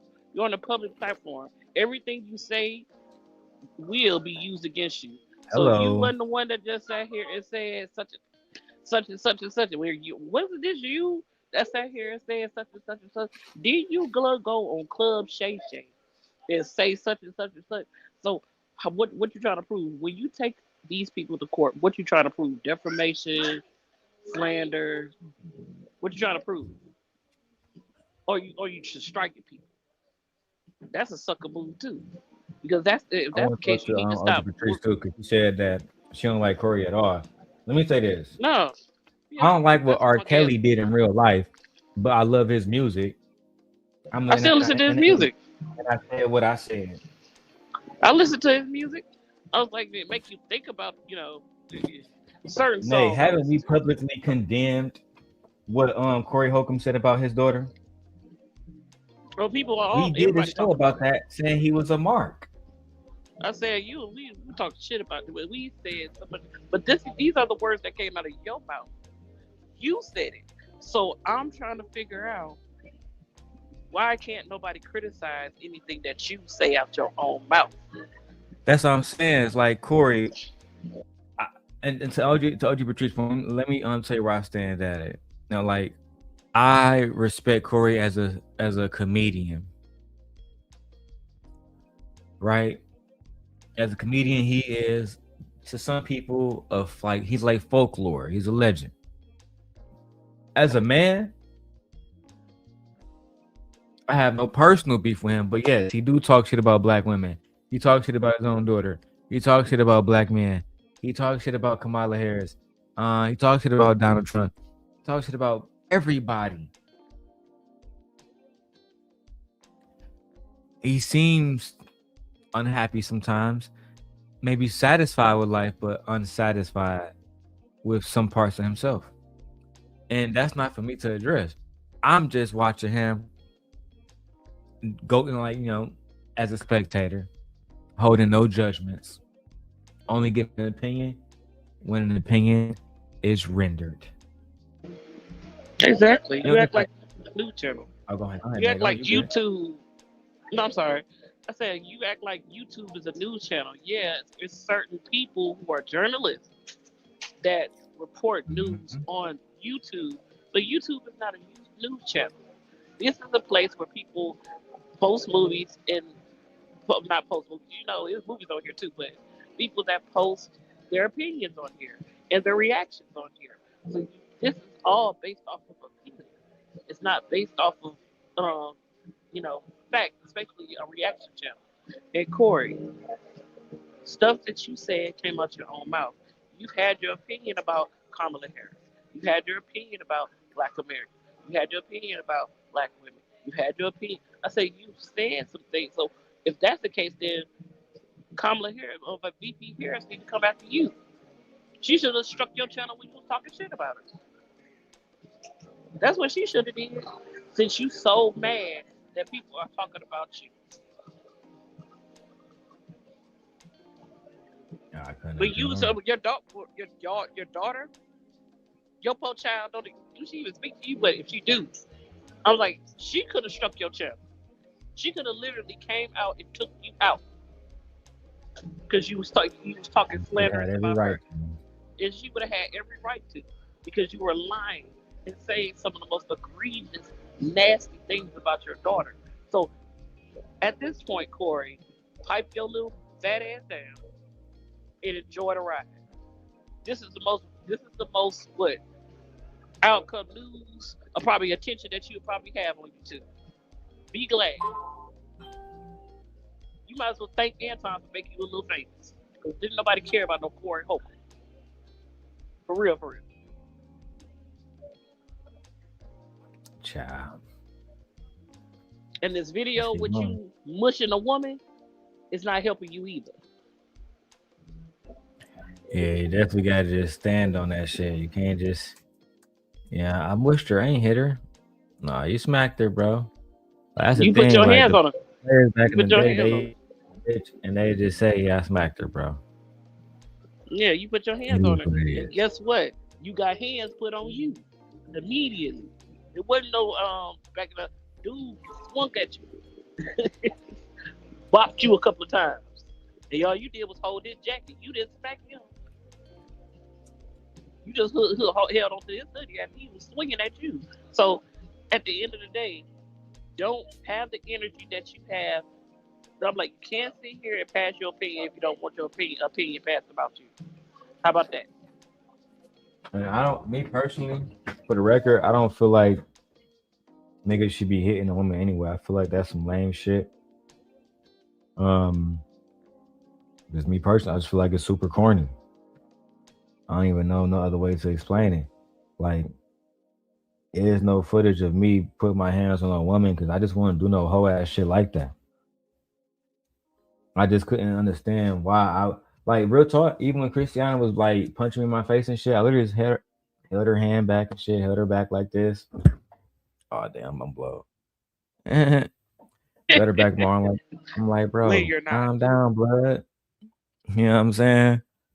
Cause man, it's like if I really get out of body, take my glasses off, I probably end up hurting. I ain't about to have Leia looking at me like, oh, so you beat the shit out of my mom one day? Absolutely not, nigga. So no, bro. I take them punches, you know what I'm saying? And she ain't even, as you can see, it's almost like I never got hit. Anyway, man, let's go back to Corey Holcomb, my wife in the chat. And OG Patrice said she know him from Chicago. He always been an asshole. And Corey Holcomb got a show called Black Jesus. It's now on Tubi. But babe, Black Jesus, that shit sucks. Though. You good now? You don't gotta go on mute. You good? No, you know I got the music, so I'll go on mute. Oh, you get? Oh, you at work? I'm tripping. No, I'm just like, but he's still getting paid. If I do a show today on Tubi, I'm getting paid. So yeah, it's not HBO, it's not Cinemax, but I mean, it's still an accomplishment. That's all I'm saying, B. I haven't seen the movie though. I don't watch Tubi. Don't nobody really watch Tubi. The hell? Yeah, me neither. My wife, you said it's not his show. He's one of the characters on the show. It might be where I don't know. Yeah, let me keep going. Slow. And tampon, hey, I'm gonna pull you out the bag. Y'all phony, dog. Y'all phony. And I ain't gonna lie and say I don't understand it. Cause there's so many people out here want me to say their name. Boy, it's motherfuckers talking shit, like egging me on, like the type of shit where they test you, where you be like, hey, fuck you, motherfucker. I ain't finna say y'all names. Swim in the underground and drown, you trash motherfuckers. Swim in the underground and drown. TMZ made a campaign to destroy my name, and I done lost a lot of gigs due to this. Wait a minute. Wait. But is it because of TMZ or is it because of your actions that you got caught in? See, the video that TMZ put out, you thought didn't exist. You forgot?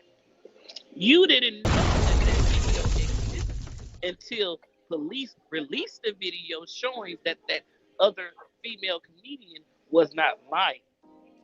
See, it was your word against her word.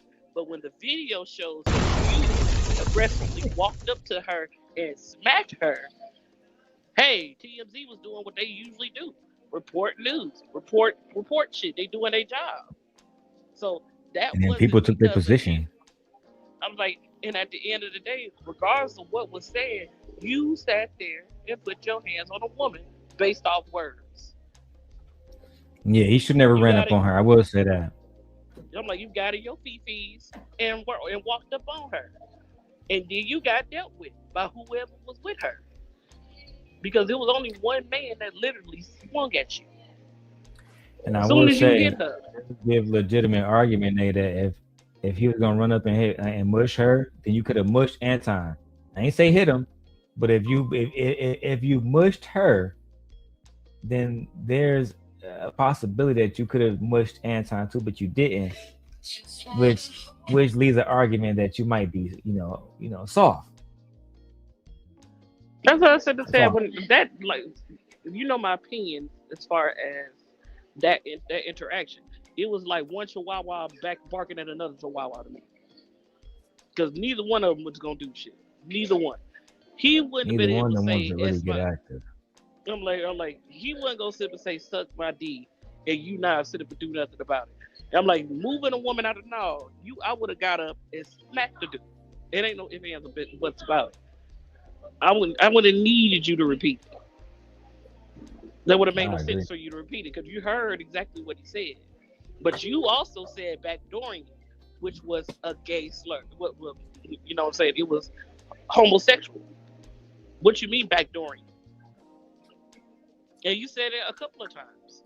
So, I mean, y'all both disrespecting each other. So, hey, I'm like, hey, you can't get mad because somebody says it's my D, because y'all say that to each other all the time. I mean, subliminal shit. He should have just kept it 100 and just led with that shit if he was gonna go there. I was like, I'm like, y'all was calling yourselves pulling each other cards, and that, y'all was pretty much having what they say, a dick measuring contest, of slinging swords, fighting swords. Yeah. Like, yeah. But yeah. Yeah, you're supposed to lose a lot of money after that video come out. Yeah. You're supposed to.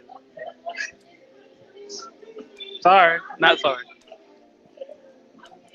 I'm interested in seeing exactly what the lead attorney actually said about the nigga and about the case, because like I said, from when I was watching it seemed like he was kind of splitting it right down the middle. He wasn't on either side. But I don't know. Maybe bro just was offended just because people talking about him. That's what come with this shit. You gotta just understand it. I mean, on YouTube, even when you a nobody like me on here, people still talk about you. That's just what it is, bro. You gotta live with it, man. Let's go. Can't stop me. Want me to tell you why you can't stop me? Want me to tell you why you can't stop me? I'm talking about you destroyed my credibility and everything, but the streets know who I am. I was with the streets this weekend, the homie birthday party. Damn. So that's all you care about is the streets credibility. You lose some of that too. Some people in the streets don't like to put your hands on women. Real men from the streets don't like putting your hands on women. It's definitely not something that you can defend. Now, some people are saying that the girl hit him first in the video. How? And it don't really matter because his life wasn't in danger. But just like in that video with lead attorney that we got the fans watching, lead attorney said that if a woman, even brush up against him, he can beat her to a pulp. So I mean, I guess it all depends on who you like brush up against, Nay. Okay, so it's people in between us. I'm standing. I know y'all stand about a good 3-4 feet amongst each other. How did she hit you? Because you had to walk up on her in order to even smack her. You had to walk up on her. So how did she hit you? And where is the video where she approached you and hit you? And you returned the favor? Okay, I get what you're saying. Because that's on YouTube. You can pull. I'm like, we can pull it up right now. It's on TMZ. You can pull that video up right now. Full video, full mask. Nah, the reason why I didn't never react to the video is mainly because it has violence. That's the main reason why I didn't do it. I know I saw other people doing it, but as soon as I try to do something somebody else did, next thing you know, channel getting gang. Yeah, channel getting flagged. Yeah. I mean, you can blur it out, but you can literally see who Yeah, approached who and who if I do a touched reaction who. to it, like a pre-recording, I definitely break it down. And I have seen it on other people's channels, like Three Attorneys. That's what I'm saying. Like, it's no ifs, ands, or buts about it, baby. You walked up on that woman. You can't do that's indefensible. You walked up on her. She didn't walk up on you. She didn't say nothing like she probably called you bitch, nigga, whatever. But you walked up on that woman and put your hands on her. You can't. Well, the streets still love me. What? I'm not concerned about the streets, bro. You gotta, we like Corey. Like I said, people gonna go see you as a comedian for now. Well, they find out that you're a kind of man that beats a woman. Imagine a man trying to go take his girl on a date. All right, babe, we're going to the Corey Holcomb stand-up comedy show tonight. You know what I'm saying? I ain't talking about some girl you smash. I'm talking about your wife, nigga. She gonna say, no, I'm not going. I'm not supporting a nigga that talk about his own daughter that way.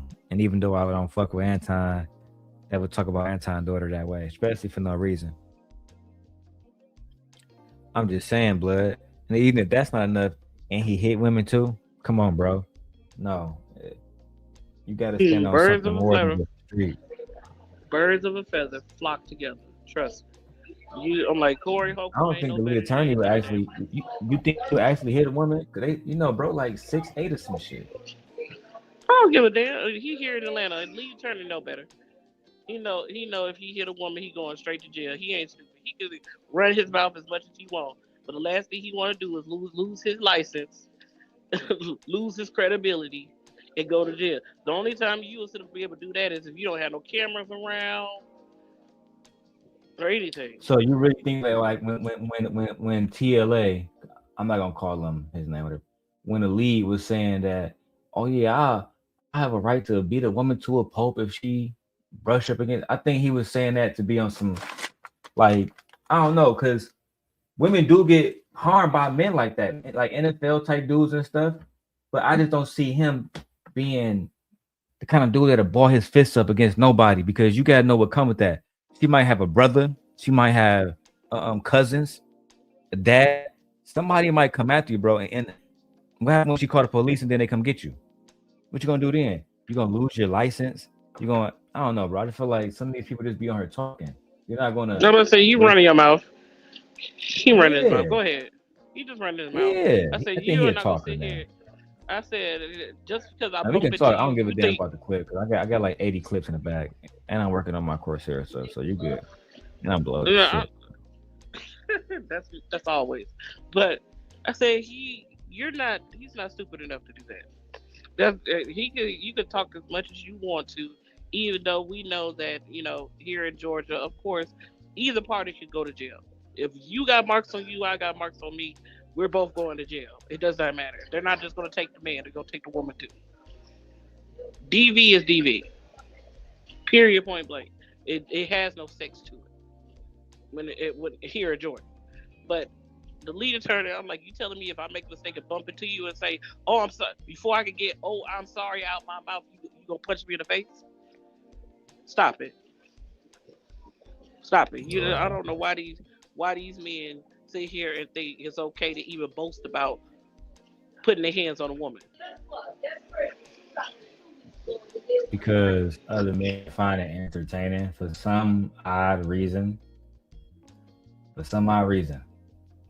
They find it entertaining. Man, I smacked the shit out that last night, cuz.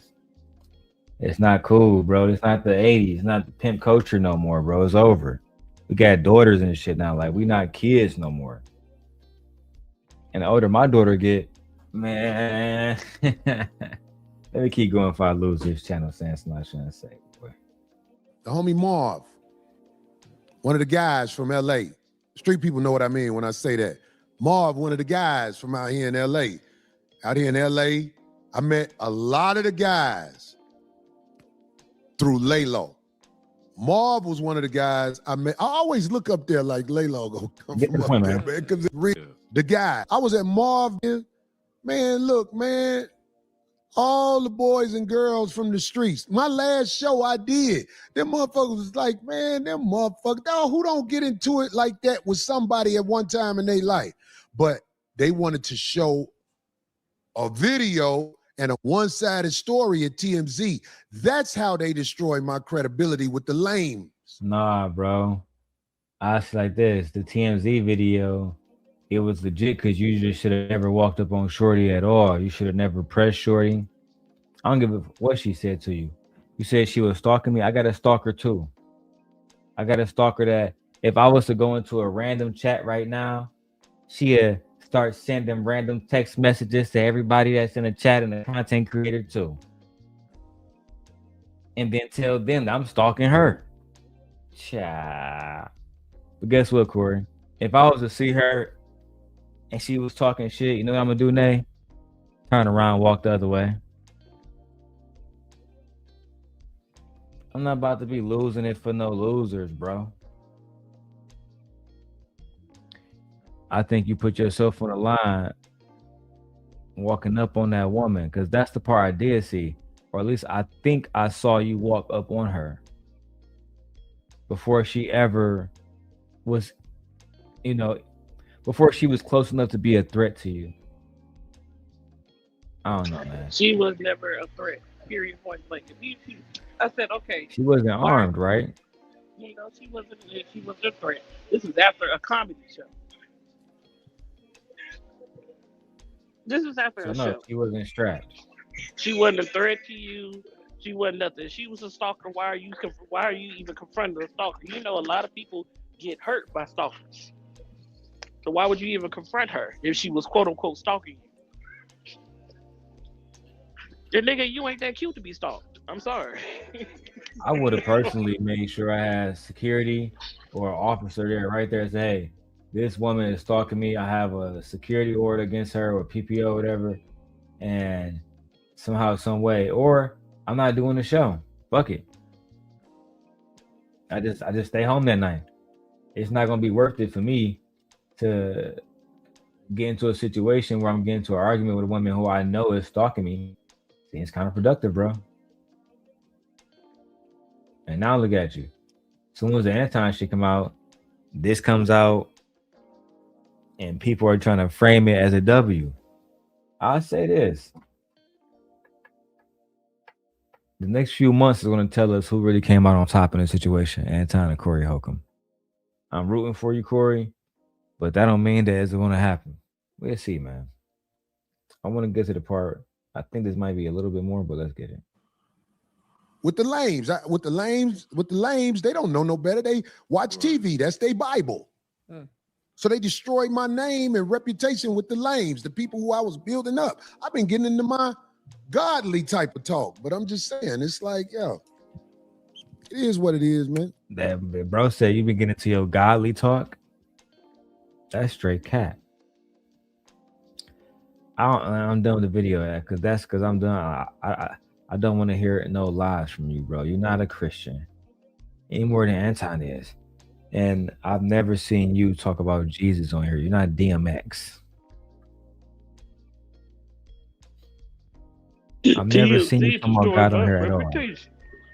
You destroyed my reputation. No, they didn't. They told the truth on you when you thought it wasn't. You destroyed your own reputation.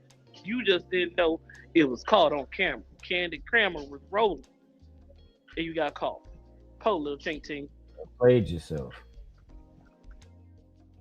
Completely played yourself.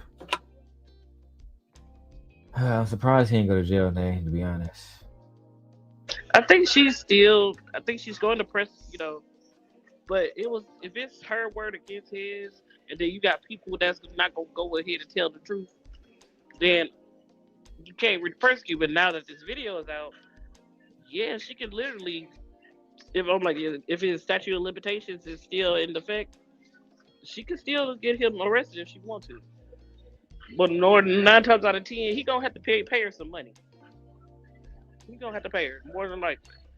But she like I know she's considering, suing or something, because he literally, I believe when I believe she did an interview where he literally pretty much like kind of ruined her reputation as a comedian, because she's a comedian herself, and that it's easier to get rid of a woman than it is a man. Some men can sit here and do all type of shit, including your president, and still not seek the repercussions, and still have other men and women defending them.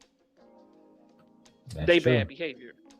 So, yeah, I hope she seeks justice as far as the assault that was put on her. I hope she does. Because the video did validate what she was saying. So, moving on to the next clip. What else we got? Oh, man, we got a lot of shit. I'm looking up for this other video. This nigga named Deante, Kyle. I think he run that channel, Grits and Podcast or some shit like that. Have you heard of this nigga channel? Who? Grits and the Grits and Podcast channel. He was talking about recently FBA people. Oh, the people, the FBA people that sit up and pretty much want to be racist against other people. You're not black enough. Ain't nobody that's the hue of you and I from America. Period. Point blank. Bottom line. Your ancestors come from the motherland. Period. Point blank. Now you had some indigenous people who were of our hue, but you cannot guarantee, because how we were tracked, we were tracked by our original names. You forgot our names were changed, language was changed. They didn't. I don't know nothing about the situation. I want to review it before we break it down. Oh. I get what you're saying about it. I don't know nothing about that situation. I don't support either one, like either side. I don't care about FBAs. FBAs is another name for black white supremacy. My bad. To me. Go ahead. All right, let me go to this video right here. Let's get to it. FBA, Foundational Black American. These niggas ain't involved in nothing outside. They ain't doing shit outside. They on the internet looking for niggas that look just like them to degrade and call tethers all day. I don't see these niggas doing no work against none of these fucking Nazis, none of these fucking Klansmen, nothing. All I see is them niggas calling out other black people all day. Yep. That's divisive as fuck. Questioning niggas. Where you from? Where was you born? Nigga gotta show you your freedom papers? Damn, massa. I gotta show you the freedom papers? Who is these niggas on this nag? Bunch of motherfucking Stevens over there trying to check a nigga blood. Want to check a nigga papers. Sound like ICE. Another 3-letter organization. Healing and perspective, or hate speech and fear mongering. But a lot of us only know how to be in community with abusers. So when niggas start talking about healing, when niggas start talking about organization, we start talking about inclusion, we start talking about mass communal practices. You've never seen that. That's not your experience. That's not where you feel comfortable. Calling niggas names, checking niggas verification. What hood is this? What hood is that? Now, if we was gangbanging and killing each other, it would be a problem. But it's not a problem when a nigga asks where you from and it's on the internet and it's on the basis of a culture that we created out of oppression. You don't want to let other niggas participate in your culture because they come over here and degrade him. And you know the business of colonization better than anybody. These niggas is brainwashed. I'm not going back and forth with no nigga that come here from another country in search of the American dream when I know this shit is a nightmare. I'm not going back and forth with no nigga that think he finna get some favor from these white people. I see you niggas that's born in America do the same shit. Michigan head coach, that nigga ain't no tether. Stephen A. Smith ain't a motherfucking tether. How many niggas have we seen tap dance and degrade black people that are from America, born in America? When niggas do it from abroad, I don't say it's an issue with them. I know that they're brainwashed by the system because they went through colonization over there just like we went through it over here. Why the fuck is they leaving Africa? Because Europeans are destabilizing their countries, inserting capitalist dictators, fascist dictators in more democratic socialist societies, toppling governments, and then sending the niggas fleeing, where do they go? To America. And what do? They come through with their religious minds, with their colonized minds, and destabilize Black American revolutionaries because they don't know no better. And it's a bunch of niggas in America that don't know no better. They only are used to being in community with abusers. We have been oppressed in this country for 400 years. Some of us don't know how it feels not to be oppressed. Some of you ain't comfortable if you're not oppressed. You've never created an idea of what freedom looks like for you. Black Americans, and I advocate for this. Nigga, me and Big Cat are the blackest of Black Americans. We are true to the Black American experience. We are proud. We also understand that our story doesn't start here nor end here. The Panthers were Pan-Africanists. Marcus Garvey was a Pan-Africanist. All the leaders and things that came before you that gave you the blueprint to feel revolutionary were also thinking about global movements, mass communal practices instead of micro movements. And Yeah, that I've was seen the this. first video I came across. I said I've seen him. I think I've seen you a couple of his videos. But yeah, I've seen him, and everything he just said is true. I mean, where the lie at? I don't think he told a lie. I gotta get to the other one when he talked about Tariq Nasheed, where I guess he put he addressed him by name. Yeah, no, I saw that one. Yeah. That's what I was saying. People who consider themselves FBAs, it's just another name for white supremacists in the blackface. Just because, it's another tactic that white supremacists use to make Black people believe that they actually come from America. Yeah, the Native Americans, the indigenous people, there were some very small Black settlements here, but you cannot guarantee that you come from that particular settlement because though they didn't track that way, we didn't read and write the same way. So how were you going to be able to translate their language when it came down to white people?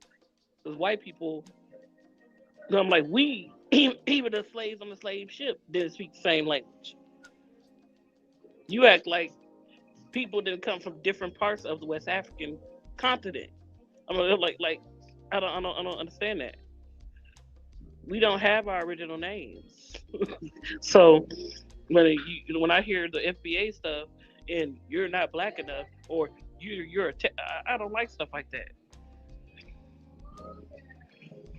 You trying to find another just because we are oppressed. You trying to find another culture to impress because you're getting beat up on. That's not cool. I agree. That's why you got something to say about quote unquote tether, a person whose parents came here as an immigrant when we all came here as immigrants, even the white folks. That's why I don't even understand the immigration system. Who died and made you die and said that you own this land? Because when you die, you don't own this land anymore, correct? I think that I need to watch the part with to see what the FBA had to say, because like I said, I don't know either side. You know what I'm saying? Of course, I understand history, but I'm open to the possibility that there were Africans here before colonization as well. You know what I mean? Of course, that's what I said. It was small, small tribes here that were indigenous Blacks or whatever, but we cannot guarantee that you were from that tribe because the system that we have wasn't in development. They didn't track those people. We're not like Ellis Island, where you could go to Ellis Island and find names of people who came through Ellis Island. Most of us came through the South, and they didn't track us like that. So yeah, I see the sentiment, but no, you can't really guarantee that you are FBA here from America. Even with the Homestead Act, you can't guarantee it because they tricked us out of that too. People got to read. If you don't read, you're not going to know anything. And then even after they read, people are always going to do what they want to do. And honestly, we don't need to be fighting. This is our month. This is Black History Month. A lot of people don't even know that this month is Black History Month. Have you had a Black History segment today?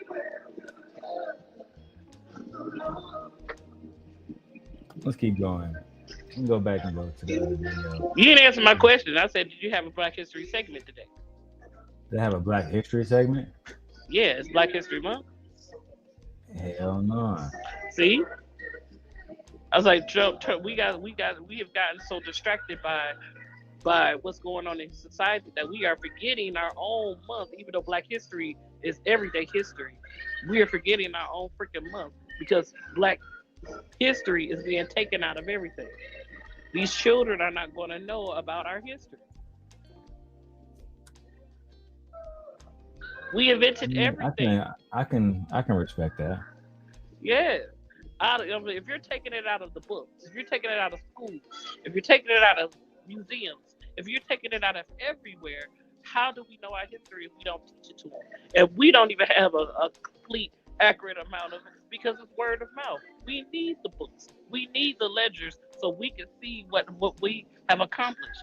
You're talking about many inventions that were made by us, including the very microphone that you're talking on. See, that's what I'm saying. But we too focused. We're focused on everything else. We're focused on who's black enough, who gonna get reparations. That shit is astoundingly xenophobic to me. I couldn't agree more. Who is Tariq? What up, Tariq? I ain't seen you in a minute. Tariq said we can remember history and stay on point with current events at the same time, right? Come up, Tariq. The link is in the chat, bro. Look, I'm chilling. I got a lot of shit going over here. You can come speak up because I don't know any FBA niggas, so maybe you one of the FBA niggas. I said we can speak about a history every single day if we can, if we do. But how many people do you see even here on YouTube speaking about Black History today? Or say anything about Black History Month today?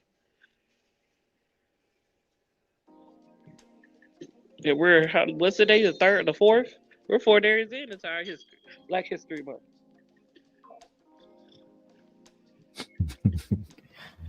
All right, let's see Tariq Nasheed response. I'm getting a lot of pettiness going over here in my background. Let's get it. Sassy punk. There was a big fat sassy punk, a DNC puppet. He did all of the DNC talking points. This is something coming from the DNC. Let's be very, very clear. You know, they do the thing where they try to frame it as a group. They do a little straw man where they try to frame FBA as a group and then try to attack that. They're attacking the lineage. You know why? There is no group. There's no organization. You're not attacking something that doesn't exist. You're attacking a lineage of people. There is no group. There is no leader. When they start bringing me up, yeah, that leader, y'all ain't outside. The lineage and our delineation. What's going on, my brother Tariq? Hello. Hey, nice meeting you, Mrs. Puff. Darrel, been way too long, by the way. I know we've only had a slight couple interactions, but I'm glad you're still doing your thing. Oh yeah, man. You know me. I'm just, YouTube blessed me, allowed me to come back. So now I'm taking full advantage of it and enjoying it. You understand me? Yeah, I understand me. So ultimately I'm having a good time. Did you see this whole situation between Tariq Nasheed and what's bro name? Deante Kyle, the Grissom podcast guy? I've tried to stay away from some of the. Bro, me too. I'm not really into that whole black person versus black person talk shit. It's crazy, man, because like I've done my lineage, my ancestry, and all that, and at the end of the day, bro, it's not like it ain't helping with my Verizon bill. No. You know what I mean? Like, it ain't helping with my fucking mortgage. Like Mrs. Puff, like I wanted to hop up and tell you, Mrs. Puff, I agree with you. I just say, like, we have to do it simultaneously, because like how you was talking about how they're removing that education in our public schools, right? It's because we're not paying attention enough that they even put somebody in charge of the Department of Education to pull that off in the first place. Right. You get what I mean? So it got, unfortunately, and I know it, we be asking a lot from everybody, including ourselves, but unfortunately, Mrs. Puff, it has to go hand in hand. It has to be both. You know what I mean? I see the aspect of what you're saying, because we got a white woman as the leader of the Department of Education, and the Department of Education ceased to exist. So how are you the leader of the Department of Education when it's not here? Like, you dismantled the Department of Education. And all of this, by the way, was intentional. Yes. Right? Yes. I'm like, these children, like I said, these children are not going to know if you keep pulling books because you worried about a good book talking about the LBGT. Let's make sure we keep it short, and then I'm gonna go back to the video so we can hear what Tariq and she said and response. That way the audience can keep it on. Yeah, because you're worried about those type of books, but you're also simultaneously taking away books such as Black History, Black as Fuck, or you take it away the Langston Hughes books, African American Studies history, and the only way you can get African American history is through college. That's not cool, because we need to know about our history here in elementary school. How am I sitting here as a Black kid in the elementary school? How did I come to be in this school? How am I able to sit next to a white kid in the school if I don't know the history of segregation and desegregation? I agree 100%. But we can go back to the clip. No, I agree. You definitely got to have the right information. Don't want to have misinformation out there at all. That's literally that's part of the reason why I don't get myself involved with those kind of conversations, because there's too much implicit bias inside the conversation instead of just keeping it a fact. You know what? Let's go and look at this one right here. Here we go. Is a power move that they were not expecting. This is whooping everybody's ass. They are trying to contain it. These people are very upset that we have stopped the tethering. They are very upset that we've stopped the abuse. We've stopped the hustling of us. You understand? Yeah, if anybody says Tariq is the leader, that's them deliberately lying, wasting your time. And again, he hit on all of the talking points of the DNC. Look, every election cycle, they come around, circle around, try to disparage me, try to discredit me. They've been doing this for like over a decade. They do this every election cycle. Now they're trying to disparage the entire lineage, ladies and gentlemen. Hold on, let me play some of this stuff. It's been nothing. All I see is them niggas calling out other Black people all day. That's divisive as fuck. Okay. Ain't that what you doing? Yeah. Yeah, you're literally calling out other niggas right now. I don't know, bro. You see what I'm saying, Tariq? It's the blatant hypocrisy in this shit. Like, why not just leave them niggas alone and let them be? Bro, I originally came, with this idea of like the heritage and stuff. Originally, I think y'all heard about it before. It's called like ADOS a few years ago. Right, African descendants of slaves. And I thought the whole distinction was mainly supposed to be about just like a policy specific thing, like the reparations or something like that. I didn't know it was gonna morph into this whole like self-segregation movement. Kind of crazy, man. But why is what is it for? Because you're sitting to talk about tethers. What's a tether? Because these are children that are born here in America, which makes them American. Their parents are foreign, but they're American. So how are they a tether? They're technically American. They were born. I feel like that word is only used in most like in places where it's trying to be disrespectful.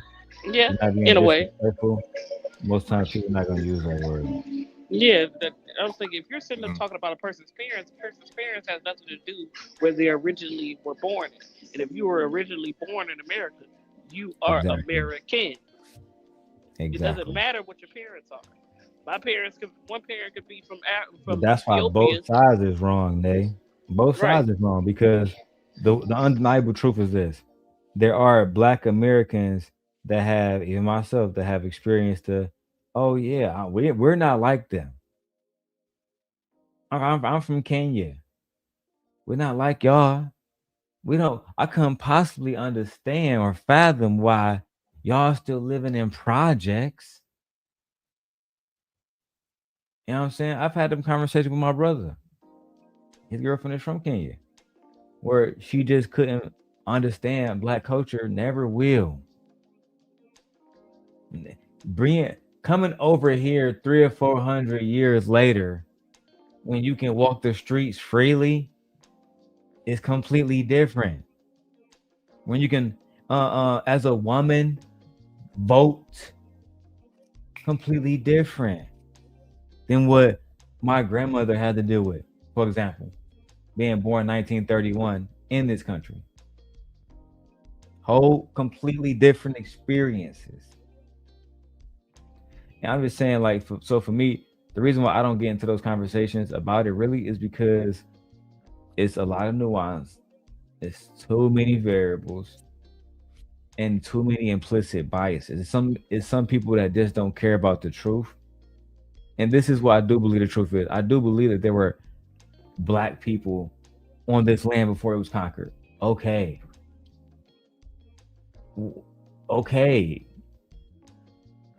I think people like Tariq, he make very good arguments about why I would support Tariq and his movement before I support the Grits and Podcast guy. Let me tell you why. I can play video for video before I keep going to Tariq. That nigga said, y'all niggas this, y'all niggas that, y'all blah, blah, blah, blah, blah, blah. Bro, you sound like a street nigga.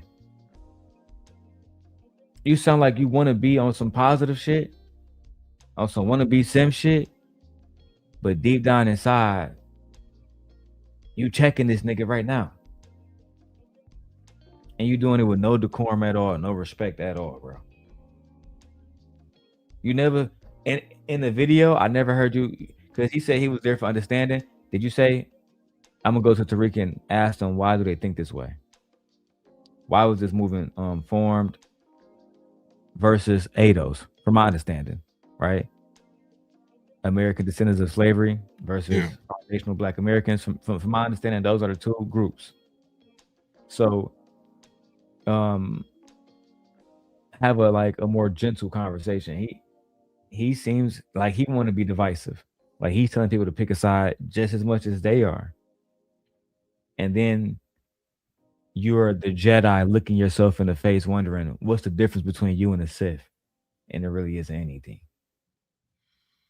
Yeah, for the most part, I agree with you, Darrel. I think with Tariq, the reason I would agree with you and side with his movement is, I think when you look at history and you understand pattern recognition, the people that make the most waves or any sort of progress, they're gonna have radical or sometimes extreme points, right? And a lot of times it's like I hate to compare it, but it's almost like Trump. It's like, well, if all the Republicans got their way and tried to nerf Trump for what he is, Trump would never be president. You get what I mean? And it's it's the same thing with like a Malcolm or MLK. I'm not trying to make the direct comparison, but just the pattern. It's like, well, if you're just trying to be like, hey man, calm it down, but he's the one with the movement, then who's the big problem? You know what I mean? And then on top of that, though, this is where you're saying it's nuances. This is the part where I highly agree, because at the end of the day, bro, I haven't really heard. I've heard some Africans make the argument or say the things that you just mentioned, but I've never heard any Africans really be like, we wanted to be included in like a reparations thing. And that's why I keep trying to harp on it or hope that that's what they're talking about, because other than that specific policy issue, I don't see a reason to delineate. You get what I mean? But Like, they I do don't. that, bro. They be. I'm trying to tell you, they. I think it's a tribal thing. I really don't think that it's a like something that they do out of spite. But like I said, my brother's girlfriend, she's from Kenya, and then there's all kinds of different tribes in Kenya, all kinds of different people that speak different dialects and shit. She could never, no matter how much she read, no matter how many boys to the hood movies she watch, you can never truly understand somebody like me and my brother because you wasn't from there. Like I could never understand somebody who grew up in a tribe. I can act like it for a while, like you know what I mean, like I understand, but for the most part I just won't. You know what I mean? It's the reason why when we talk about black on black crimes, it always goes back to proximity. And then we talk about white on white crimes and we look at the stats, it goes back to proximity. You know what I mean? Who you around defines a lot. It defines culture, define your thinking, defines how aggressive you are or how aggressive you are not. I think that we talk past tribalism a lot. And a lot of these guys on here, like Tariq and the other side, they're just being tribal. They're choosing to flock to whatever identity they have. These guys genuinely believe that their ancestors was here building shit with the Native Americans. Fine. The descendants of slaves want to honor Africa, right? And honor the tribes, and honor the people that lost their lives just crossing the Atlantic. You know what I'm saying? Yeah, that's what scares me, Darrel, with the movement. That it, because I don't think ADOS really exists. I think it evolved into this FBA thing, and unfortunately, bro, at least in my opinion, not everyone, but there's some vocal people out there that either knowingly or unknowingly they're using these white nationalist, Christian nationalist talking point, like ancestral homeland and foundational this and like what's next? You guys gonna be saying blood and soil? White supremacy. That's what I'm saying. It's know another form of white supremacy. That's what I'm saying. What I want you to give me, as far as black lineage, I want you to give me how can you determine your black lineage if we are not called the names that we were originally called. You gotta remember, our names were changed when we came over here. We don't have our original name. So how can you track your ancestry on how you can find that you were in Chicago, you were in Michigan, your tribe was in California, your tribe was in Georgia? How can you find that when you're not called your original name? Your name was Kunta Kinte. No, your name is Toby. So how can you find your lineage? And who do you track it by? So, a lot of the ways that you track the lineage, like for example, when I was doing mine, thankfully mine wasn't too hard because I got a lot of, we'll say, struggling family members that live amongst West Tennessee, northern Mississippi area, like the Corinth and the McNairy County, Tennessee. Huge, like old slave era. Just it's an unfortunate thing. But you start with like the census, right? So you start with like the census started in like the 1850s and things like that, and you just try to trace your name back along with, like I did Ancestry DNA, and so you get the blood relatives that pop up, and then you really line it up with that. And so, like for example, my ancestors are mainly from Western Tennessee, Corinth, Mississippi area that were transferred from the Carolina region from the slave ships. You know what I mean? So you pretty much Galageechee. What? What they call the Galageechee. Yeah. And that's the thing, Mrs. Puff, is there's so many of us that can do that. A lot of that documents and stuff got burned up. not even just intentionally, but sometimes, you know, Mrs. Puff, like shit just catches on fire. You know, you're talking about courthouse made of wood in the middle of the woods. You know what I mean? Like shit happens. You also, as you guys know, Darrel, you know, it was a lot of phonetic. I forgot how you say that word, but they sounded it out when you tried to spell your name and everything, and so on the documents it's not even spelled correctly depending on who filled it out. Right, but it's actually very. I'm not gonna say it's easy, but it's actually very simple to trace your lineage. Yeah, I'm about to go back to it. I mean, my family, we got documents going back to when our family was first purchased. You know what I'm saying? So I would have to maybe I'll do a video about that. But for the most part, I was let me switch one of these out. That's what I was trying to do. Boom. For the most part, I just don't give a fuck, bro. I ain't gonna lie. I'm not really interested. You know what I'm saying? All I care about is the story that I know, going back to my grandparents, et cetera, et cetera. I'm not really interested in hearing about stuff that happened, you know, in the 1700s and shit.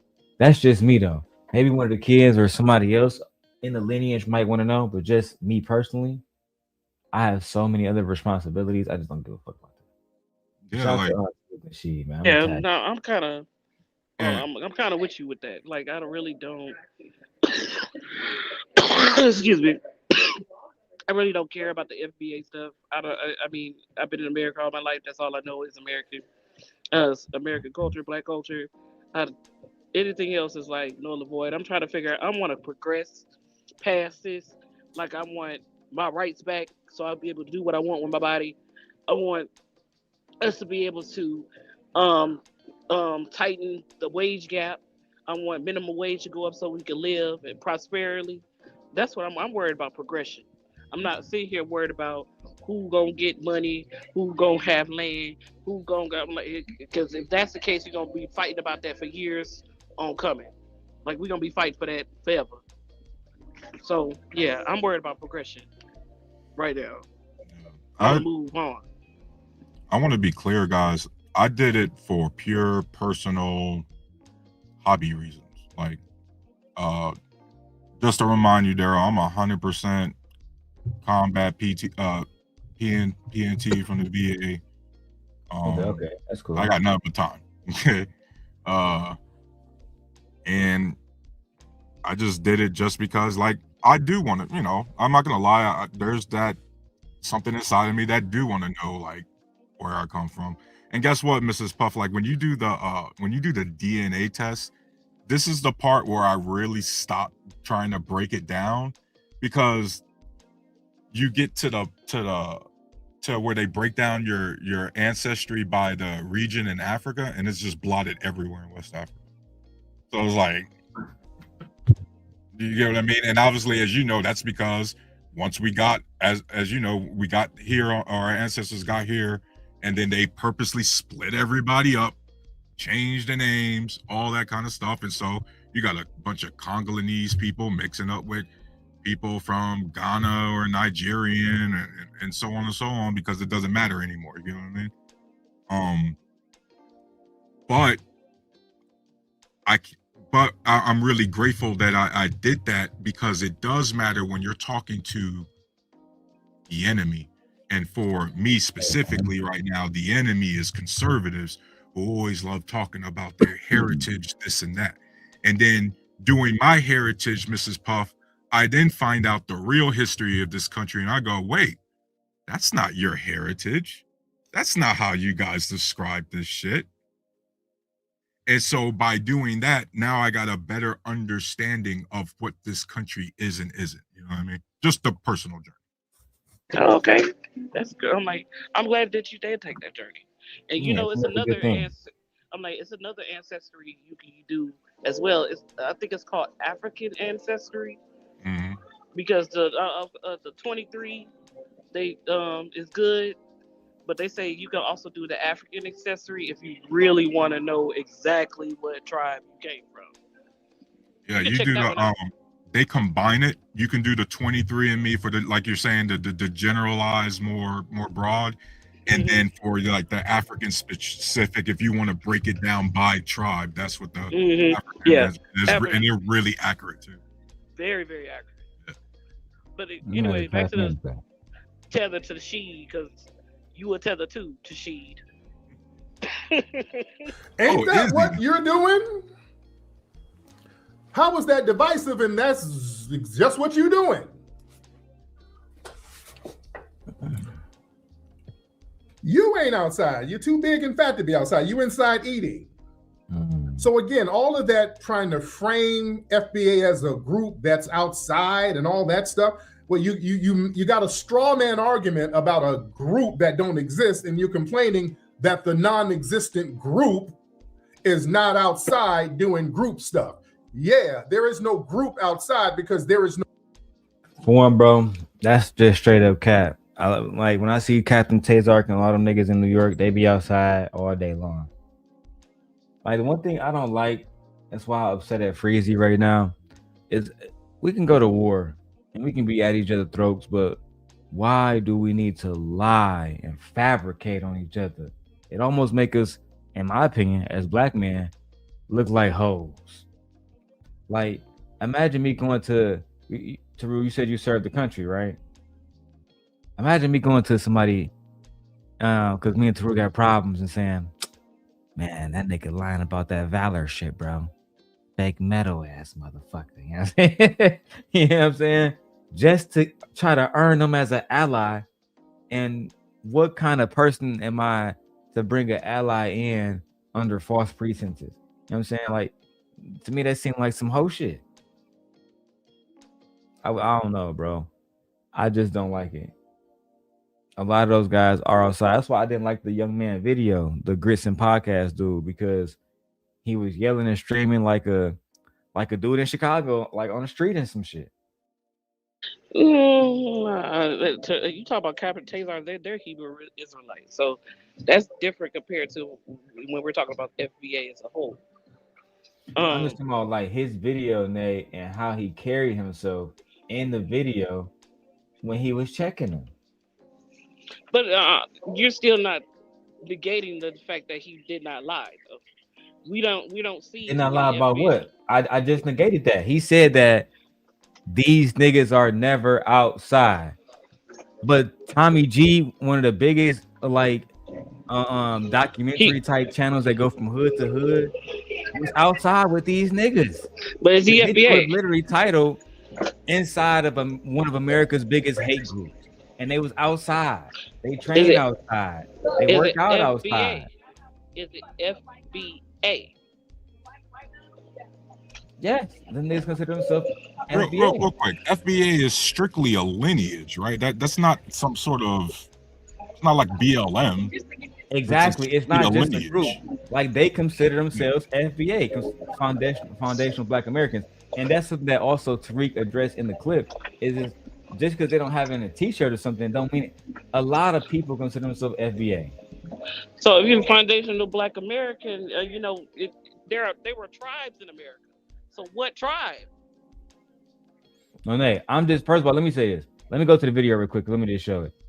Because the only thing the only thing I'm saying is the young man was speaking almost like he didn't have no fucking intelligence, and then he said they're not outside. That's not true. He's almost acting like the only people that's claiming this FBA shit is people in front of a microphone. That's false. No, but like, we know the Hebrew. That's like somebody saying the only people that talk about the manosphere is people in front of microphones. Well, a lot of people didn't know about the manosphere until people in front of a microphone. A lot of people didn't know about manosphere until it was people in front of a microphone. So that movement didn't come to be until we saw people on the microphone. So as far as FBA, which has become but that's not the argument, Nate. His argument is they're not outside and they're only inside. That's not true. It's just that simple. There's no kind of argument against it. You keep saying that they're not outside. They're inside. They're not outside. What part of FBA is not outside? Because Hebrew Israelites are different from FBA. But if they claim, if they identify as both, as I made the example, and they're outside, then what are we arguing about? Hebrew Israelites don't come from America. Hebrew foundational Black Americans come from America. Nay, can you tell me 5 things about Captain Tazark? I'm not talking about just a general Hebrew Israelite. I named the name, so can you tell me? I'm not worried about Captain Tazark because I've seen Captain Tazark. But that's the example that I gave. That's what I'm saying. As far as Hebrew Israelites are not from America. FBA. But I never said Hebrew Israelites. I said Captain Tazark and his group of FBA men be outside. Tariq, do you remember me saying anything about Hebrew Israelites? But that's what Captain Tazark is. But that's what I'm saying. But he also identifies as FBA. So Mrs. Puff, she not a lot of the Hebrew Israelites here in America, they're born and raised here in America, and so it's like, no, Mrs. Puff. So like a lot of the guys that rep the Hebrew Israelites here, or at least they identify as that, their lineage is FBA still. So you can be an FBA and a Hebrew Israelite. They're not. They don't contradict each other. The Hebrew Israelite ideology comes from Africa. Yeah, I agree. That's what I'm saying. So if you're FBA, your ideology of the Hebrew Israelite is not going to be of Africa. You will have an American ideology.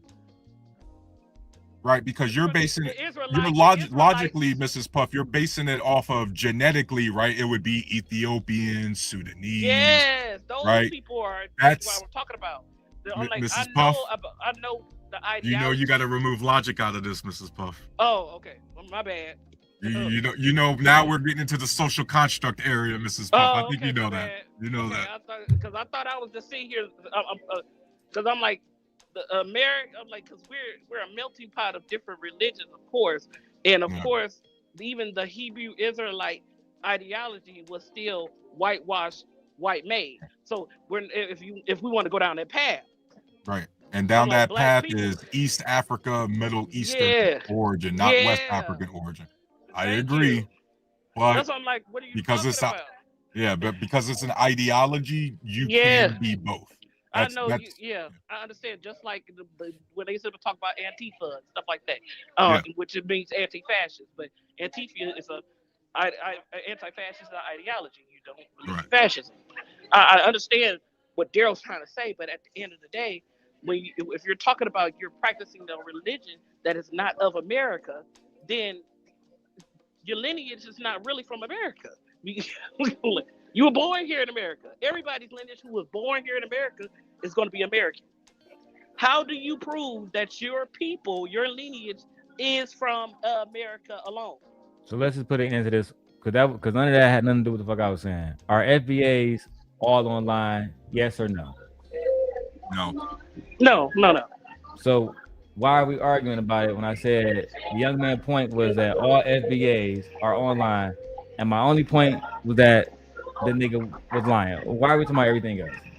Because at the end of the day, nobody even cared about FBAs. This became prominent in the past few years.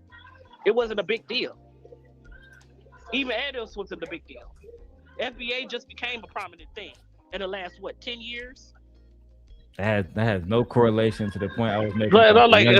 Taking shots at saying FBAs are only online to try to present himself like he's the opposite. That was my point. We can't really pinpoint a policy, a structure. I'm not talking about Captain Tazark. A policy, a community, or anything that benefits Black people who is financially Black American. We cannot sit up and pinpoint what they have done to help us as Black people. I think that's what he's talking about. Whoa. Yes, we can.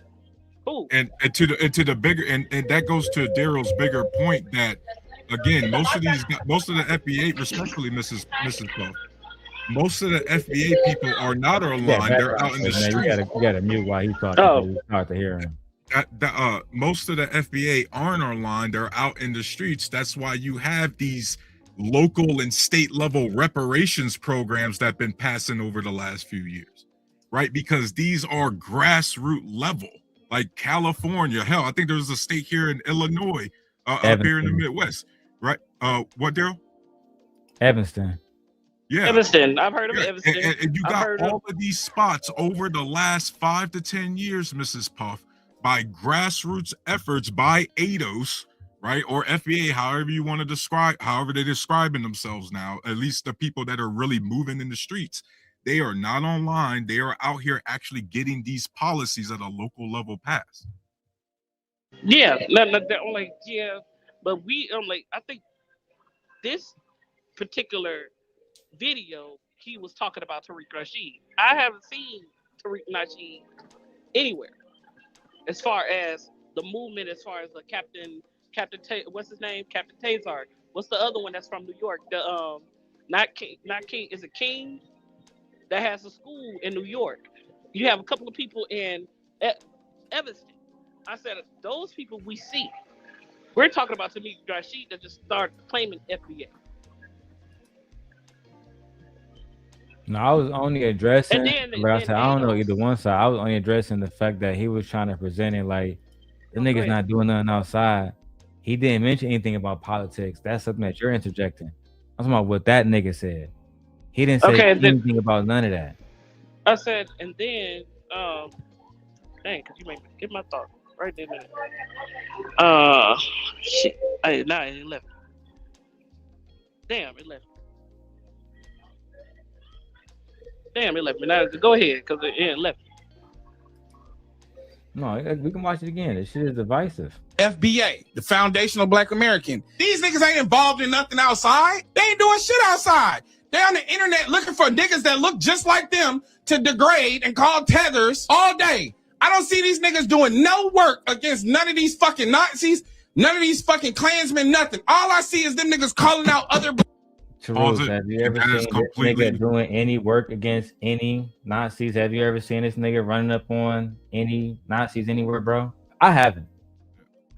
This is my first time seeing this dude, and that's fine. But as you know, Darrel, everything he says is 100% false. Like yeah, I've seen a couple of FBAs run up on Nazis, especially the people in Ohio. Though I think I don't know if they were FBA, but the men and the black men, I don't know if they was part of like the Black Panther faction or whatever. I don't know if they FBA because Black Panthers were more radical than, anything. I agree. They ran them out of Ohio. Yeah, in Dayton, Ohio. I live in I live in Cleveland, but in Dayton, Ohio, Southern Ohio. Yeah, remember that early last year, they ran them Nazis out.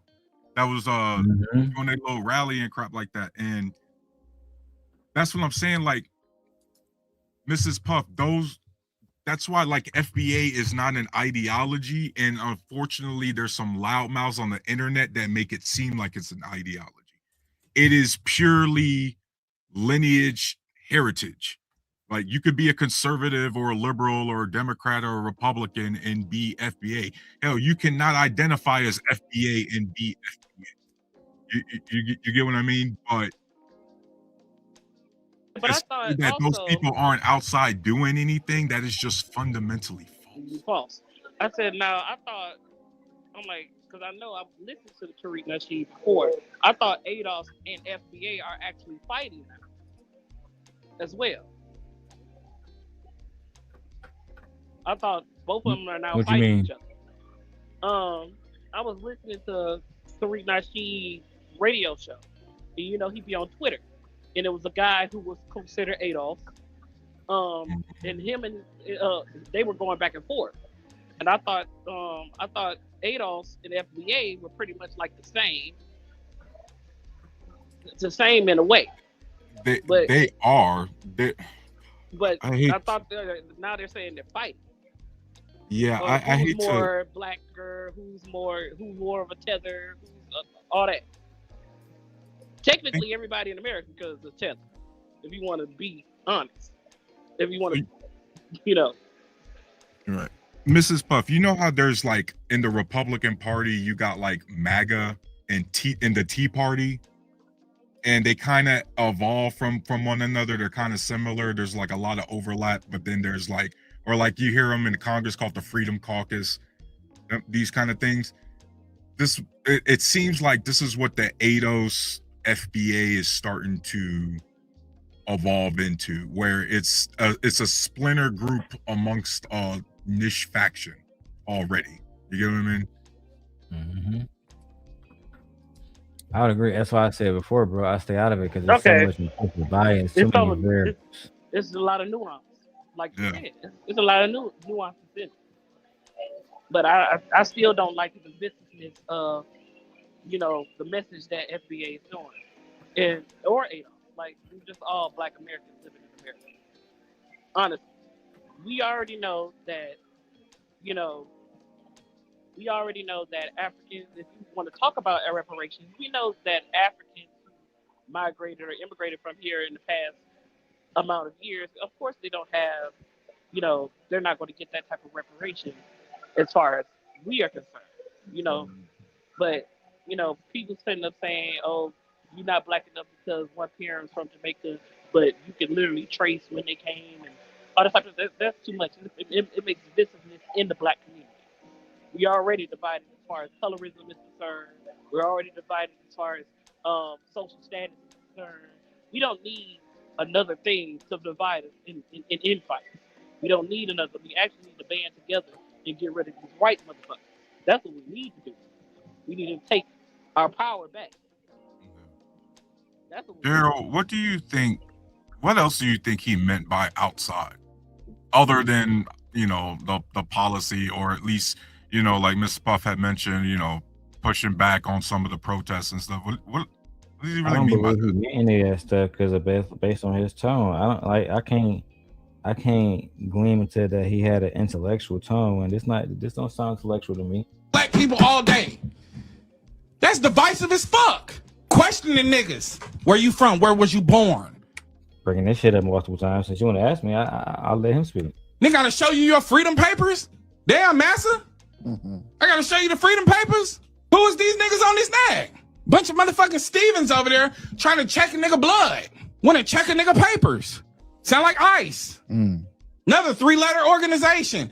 Healing and perspective, or hate speech and fear mongering. But a lot of us only know how to be in community with abusers. So when niggas start talking about healing, when niggas start talking about organization, we start talking about inclusion, we start talking about mass communal practices. You've never seen that. That's not your experience. That's not where you feel comfortable. Calling niggas names, checking niggas verification. What hood is this? What hood is that? Now, if we was gangbanging and killing each other, it would be a problem. But it's not a problem when a nigga asks where you from, and it's on the internet, and it's on the basis of a culture that we created out of oppression. You don't want to let other niggas participate in your culture because they come over here and degrade him. And you know the business of colonization better than anybody. These niggas is brainwashed. I'm not going back and forth with no nigga that come here from another country in search of the American dream when I know this shit is a nightmare. I'm not going back and forth with no nigga that think he finna get some favor from these white people. I see you niggas that's born in America do the same shit. Michigan head coach. Bro, like, it's so much emotion in this shit. I can't even grasp what's the true, like, point that he's trying to overall make. I literally cannot grasp it at all. On top of it, and I'm not mad about this part, but it's clout chasing. Why you going after Tariq specifically? It's a million of them FBA niggas out here. Why you go at the biggest fish you can find? The one with an actual track record of being outside. Bro, this is about clout, bro. I'm not mad about that. I'm just saying it's like, because what I'm doing with Anton's about clout. But at the end of the day, I just don't understand what point he's making. You saying not to be divisive while you being divisive. You saying basically not to be disrespectful while you be disrespectful. I've never liked the FBA versus the ADO shit. I see a group of black people. Why not just everybody can't be together? Y'all niggas will find a reason to separate yourselves. You don't even need to do it no more. I think that's his point. We're finding reasons to separate ourselves from ourselves. At the end of the day, them niggas, like we said that already, them niggas do that themselves. Trigger Mike don't consider himself the same as me and Jay Prince. He considered himself an African nigga. That's what I'm saying. So when we talk about FBA, what do white supremacists do? They other themselves from other people. We're white. You're not. They don't care about foundational white American. And you think that's divisive and racist? Yeah, of course. No. Why are you showing prejudice against your own? It's not divisive and racist to be tribal. That's how I feel. Tribalism is okay. I'm not sitting to talk about tribalism. I'm talking about the talking points that FBA use is based off of white supremacy talking point. It's pretty much the same. At the end of the day, when you got people walking up on you like ICE, who see you as who can literally walk up on you as a black man, don't know that you're a black American, and ask for your papers, they don't care about you being ADOS. They don't care about you being FBA. They only can see that your skin is black. That's all they see. They don't see anything else. They're not going to be able to differentiate anything else. I think that's what he's talking about. You sitting up trying to other yourself from black America, black people as a whole, just because quote unquote your lineage is from here. But based on the systems that's against black people as a whole, your FBA-ness is not going to help you. Your ADO-ness is not going to help you. You're still black, or brown, or light skin, like my light skinned brother on here. It don't matter. They don't see that. They don't care about your quote unquote lineage. They don't care how long you've been here in America. You still a nigga. Period. I agree. And Darrell, that's why I agree with your original premise that the whole argument between them is dumb because, again, other than the specific policy when you're talking about history, American history, and a specific reparations policy, there's no reason. Then almost you're going against what this country was supposed to be, which our fellow Black Americans built to make this country be a fucking melting pot. Not just a collection of segregated demographics. I mean, so I don't know, man. Like sometimes they just you mix up the internet loudmouths with the broader message, and then you get that guy. All right, so who's ready for the Jeffrey Epstein reaction official? Did you guys see the? Please, let's get to it. Please, let's get to it. Did you guys see this? The 2-hour video that was released. Boy. The banning. Did you read some of that shit? Did you read some of that? Oh my God. Nope. Oh this my is God. A fresh reaction for me. No, I'm talking about. Did you read some of the files though? I'm just not diving into all of this. And Larry Duncan, why do you want to know who I am? Why you want to know who I am, sir? Mrs. Puff, that's who I am.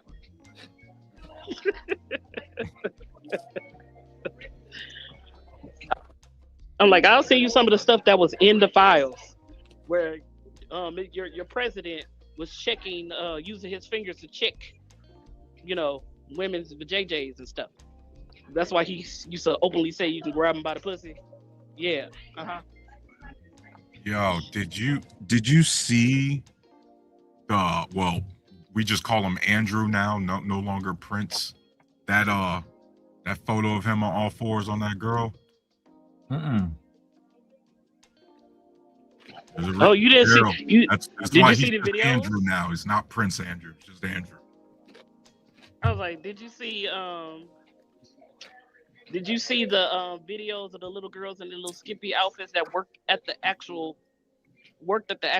island? Little bitty girls in the skimpy outfits. And I'm talking about literally a grown woman supposed to be wearing this outfit. Little girls. It's so disgusting. Thanks for letting me chop it up with you guys. I gotta head out, man. All right. Thank you so much. Peace. Peace, brother. All right. I wouldn't be caught dead as Anton's wife. Don't try me.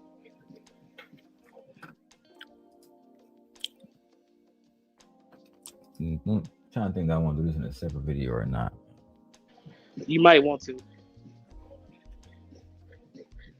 No, I kind of wanted to get through it, to be perfectly honest. He said No. trans, yeah. I transform into a lady. I always been a lady. I'm gonna transform into a lady, another lady. Bitch.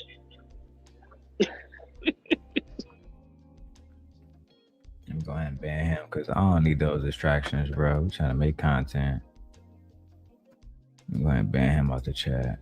You can go ahead and get past that. I'm going to Steve Bannon. I got the video, but I want to get more information. Steve Bannon, Jeffrey Epstein interview. Tell me everything.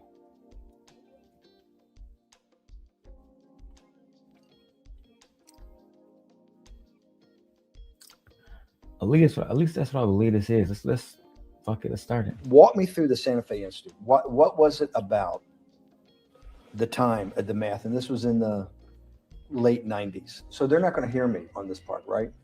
We're going to do it both ways? It will not be on the video, but we do have it recorded. Fine. Remember, when you're answering on these questions, I'm not in the shot, and they're never going to hear my voice. So a little bit, you got to repeat in your answer, you got to repeat what my question was. Oh, a little bit. Okay. Santa Fe Institute. All right, so I got more information about it. It says that Steve Bannon conducted a roughly 2-hour interview with Jeffrey Epstein around 2019, which was just released by the Department of Justice on February 2nd, 2 days ago, 2026. Steve Bannon reportedly has about 15 hours of total audio from his conversations with Jeffrey Epstein, or I guess we can just start calling him J.E. They don't like his name in the algorithm. But anyway, let me keep going. Why, when you're at the top of your game on Wall Street, do you decide to finance, which was at the time, or endow, or become the donor or sponsor, however you want to say it, for what was considered the most cutting edge group of mathematicians in the world? Action. So Santa Fe Institute in the late 80s, early 90s, I was interested, I was on the board of Rockefeller. So that starts, Rockefeller, it's university formed by John D. Rockefeller to sort of give back to the community. It's east side of Manhattan, except it was old. It was sort of old fashioned. They were talking about medicine, and medicine by itself was again subject to the ideas of science. They were trying to use science to find cures for disease. And I said, no, we need. Was Jeffrey Epstein a doctor? Or was he just somebody invested into medicine? I always wonder how the fuck did Jeffrey Epstein get his money? I always wonder that. All right, cool. So I got my script. Let me go get it. Shout out to Nate and shout out to everybody that donated today too. All right. Let's take a look at this. The Department of Justice just slow the fuck down. The Department of Justice just released footage that has the entire internet shook. A nearly 2-hour interview between Steve Bannon and Jeffrey Epstein that was recorded again, like I said earlier, in 2019, but never saw the light of day until now. I have never seen this interview, but allegedly this interview is very wild. Steve Bannon will be asking Jeffrey Epstein if he is the devil, literally. Epstein will complain about his jail conditions. They will exchange Christmas gifts. And the whole documentary that was supposed to rehab Epstein after his conviction. Again, this video was after his conviction. Again, I've never seen this video. This isn't, I'm not going to say anything bad about Steve Bannon as of yet. But that nigga might need to go to jail. That's all, man. Let's keep going. We need to do something different. We need to start interdisciplinary work. In most, how did a schmuck like you get on the board of Rockefeller? What year was that? I don't remember. Late, I think 89 or 91. So that's one of the most prestigious research places in the world, correct? Yes. Okay. How did a guy like you get on the board of a blue blood, internationally known, hard research, Nobel Prize winners all over the place? How do they pick a guy like you, a trader from, or basically some guy from Bear Stearns? Good question. So I was asked to be on the board of Rockefeller. And I think I was on the board of Rockefeller. There was a money manager who said, Rockefeller needs someone with financial expertise because the university is growing and there's lots of new things. You have to, again, we go back to the original discussion the last time. So was this nigga not signed to, I'm too high. Was he a part of the Rockefeller board? I'm assuming the Rockefeller Foundation, which is owned by the Rockefeller family. It makes me think, were they a part of the sexual transaction shit with the kids? Yep.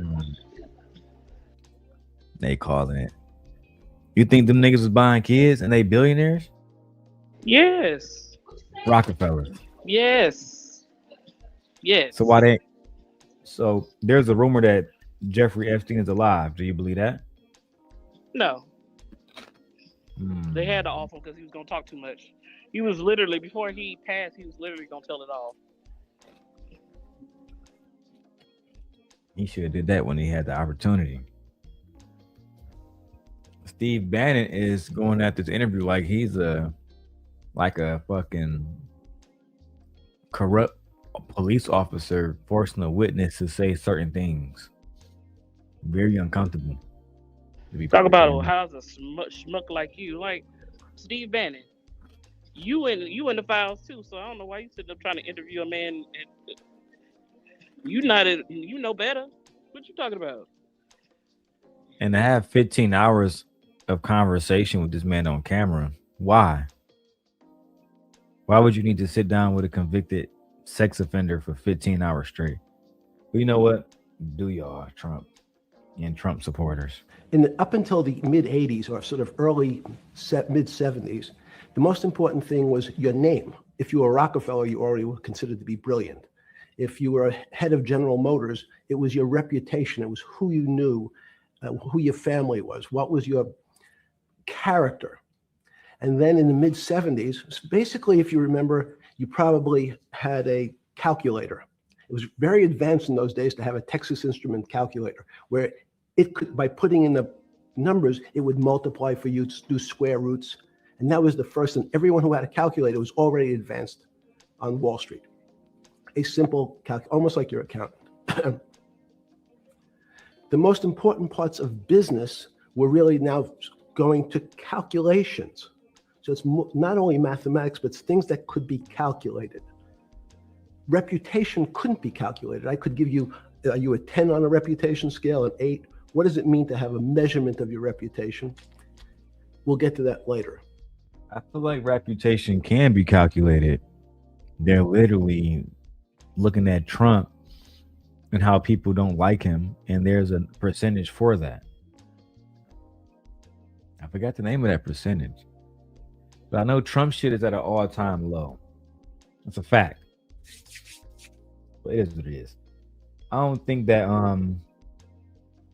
Trump I don't know. I think Ronald Reagan is still the worst president of all time, but fuck it. Maybe Donald Trump is going to blow him out the water with this one. But places like Rockefeller needed someone to say, look, we're entering a different world where numbers and the numbers of companies, portfolio management was going to be balanced. It was going to be statistical. Jeffrey, could you come on the board? Potentially sit on the finance committee, Nancy Kissinger and a bunch of other people. And David Rockefeller and I got along very well. He was this unbelievable human being. Respectful to everyone. He introduced his driver as his colleague, not his driver. He would never say, this is my driver. He said, it's my colleague. And David started to explain to me world politics. So David would say, Jeffrey, money is going to be sort of the most important things. People don't understand money. You seem to have this knack for money. I said to David, tell me about your life. What was the worst and the best part of your life? So David said, when I grew up, everyone knew I was a Rockefeller. They didn't know that my father told me he would not leave me a dime. No money. But every time we went out to eat, me and my 5 friends in school, they would leave me the bill. They would expect me to pick up the check because I was a Rockefeller. And I don't be believing these stories about rich ass families leaving their kids with nothing. I don't be believing that. Y'all are billionaires. Why on earth would your family leave you with absolutely nothing? I don't believe it. I don't believe it. And why would your friends have an expectation to go out to eat just because they're with somebody who has money? That's like me saying, oh yeah, I'm out with Nate. She got a business. She paying for everybody's food. It's not the way that works, bro. But you know what? Let's keep going. Goofy ass. Entitled ass children. Child. I was chairman of Chase Bank. I'll be back, Darrel. Okay. Bank. And he said, I remember like it was yesterday, one of the headlines in Time magazine said, David, please fire yourself. So he thought that there was a world that existed in the. All right, guys, I'm blow. I feel like I should do this video separately so I can get the actual cut scenes and like the actual reaction. I hate dragging videos along. I got some other stuff I can get into. My wife's about to get home soon. I'm gonna see y'all later. Maybe I'll do like a second stream later, but my wife's about to leave work soon. I gotta pick these kids up. I'm about to clean up. I'll see y'all later. Holla at me later, man. Peace.